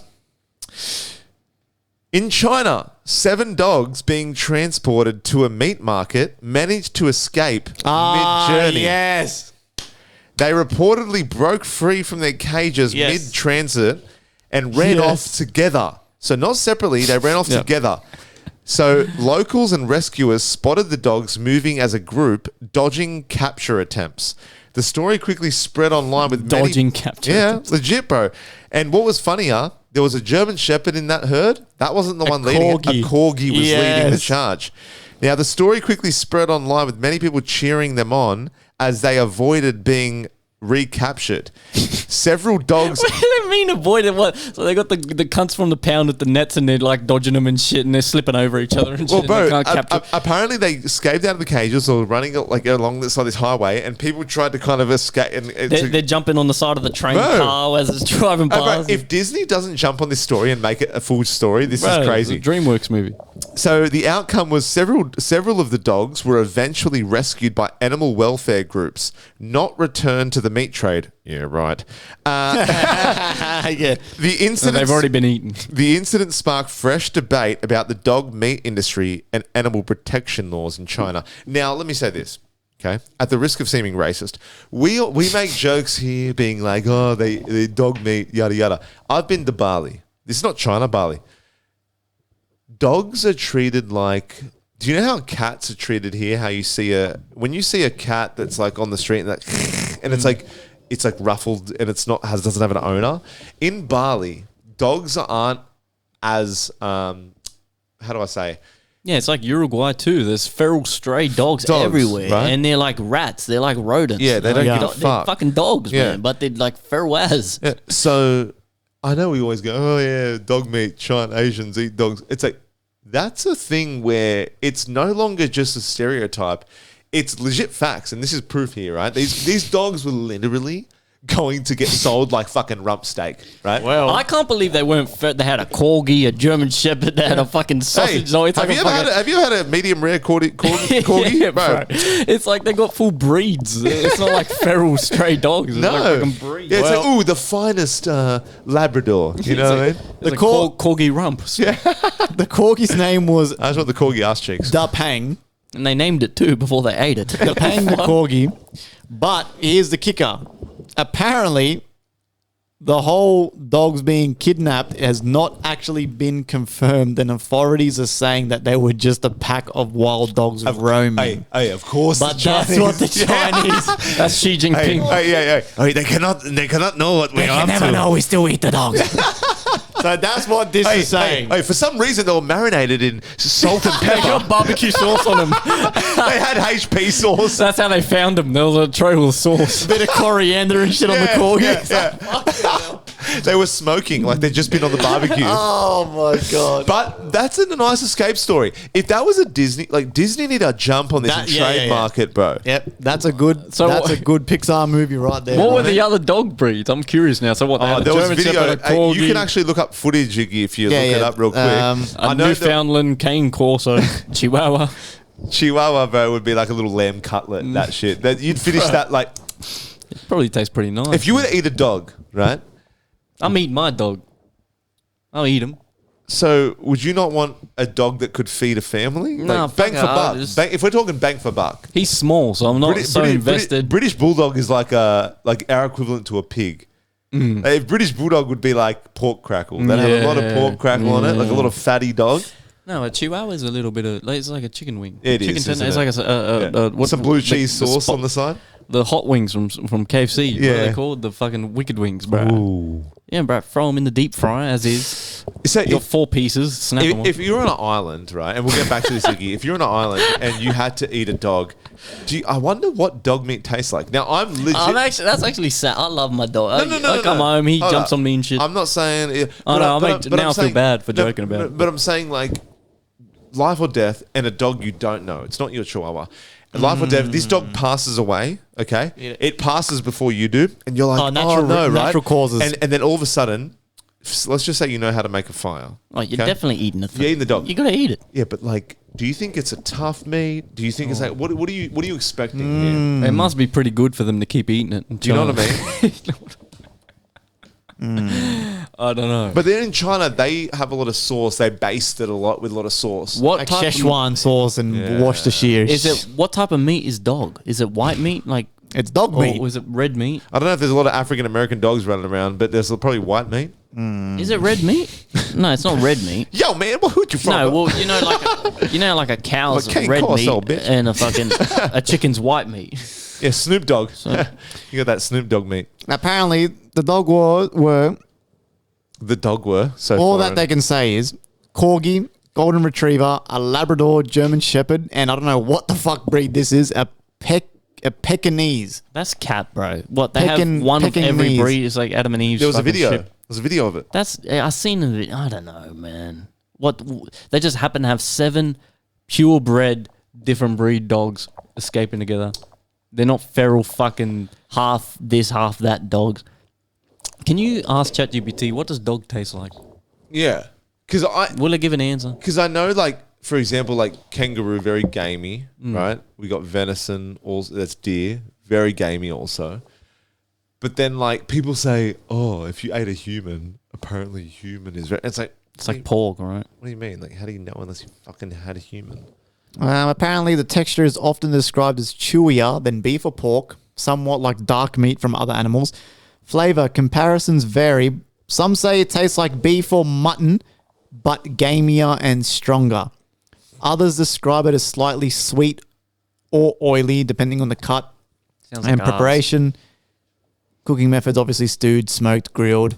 I'm never trying dog ever. No, in my life. none of us will. I'll tell you what's weird. I'll tell you what's weird. Our friend, they have chickens, right? At their backyard, they have 3 of them, all 4.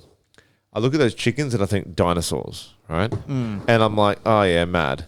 And even they said, I said one day, I was like, would you ever one day just, if you got hungry, like, oh, we'll eat one of those chickens? And they're like, I don't know, man, it's weird. They're kind of like pets to us now. Right? Yeah. Part of the family, yeah. In the same token, right? If you're to get a rooster or a chicken and a dog, we formed such a special bond with dogs. You don't have to know my golden retriever that my family has at home. You don't have to know it from a bar of soap, but you meet it once and you're like, oh man, it's cute. I shouldn't eat that thing. Yeah. But like, you see a chicken and you're like, bro, if I get hungry enough and Red Rooster's closed. It's game on, bro. If Red Rooster's closed, you know it's game on. Don't bring the chicken to my house, bro. My family eat that shit. Yeah. It's just weird how, and fishing?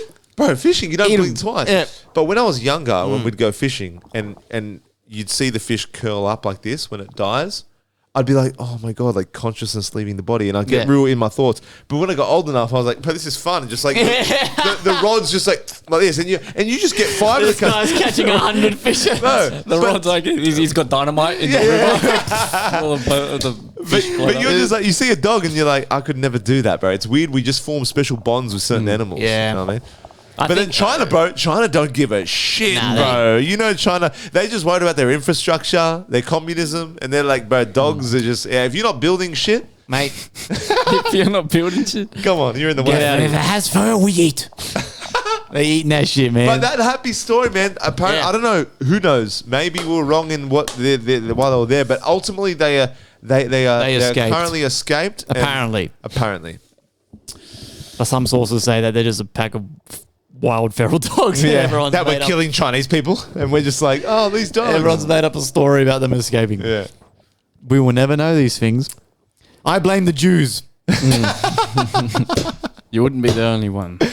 Oh man, well that concludes episode 200, guys. We did it. Salut, man. Episode 200, man. FireCast, we're here to stay, baby. And for all those doubters there, 500 episodes, 300, those are baby numbers, brother. Baby numbers. Can we get to 1,000? We're going to have to start. It's about when. We're gonna have to start, though, to help boost this shit doing 2 a week. Even if I do like a little 30-minute. I'll show my ring hole if that's what it takes. I'm not going to lie. I have considered if I do go down the whole road of like the trading content of doing a solo episode, but it will be every Monday and Thursday night. But the Thursday night one will be just me talking about like the markets and shit. Yeah. That'll only go for like 30 minutes, 40 minutes, because that to me is like fun. Something I've considered. Yeah. But wouldn't that be better to make its own series? Nah. Everything will stay on the FireCast brand. I'm not doing the whole fuck that shit.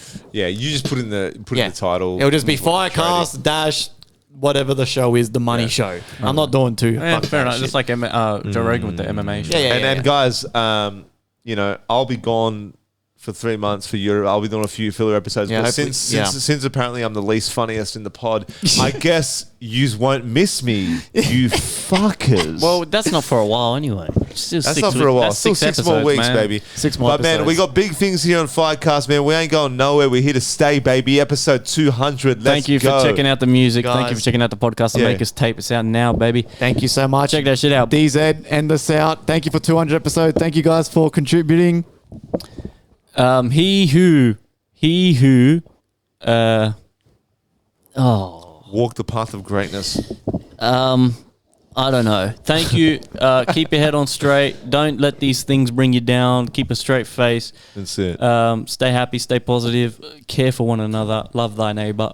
Let's go. Let's go. Thank you so much.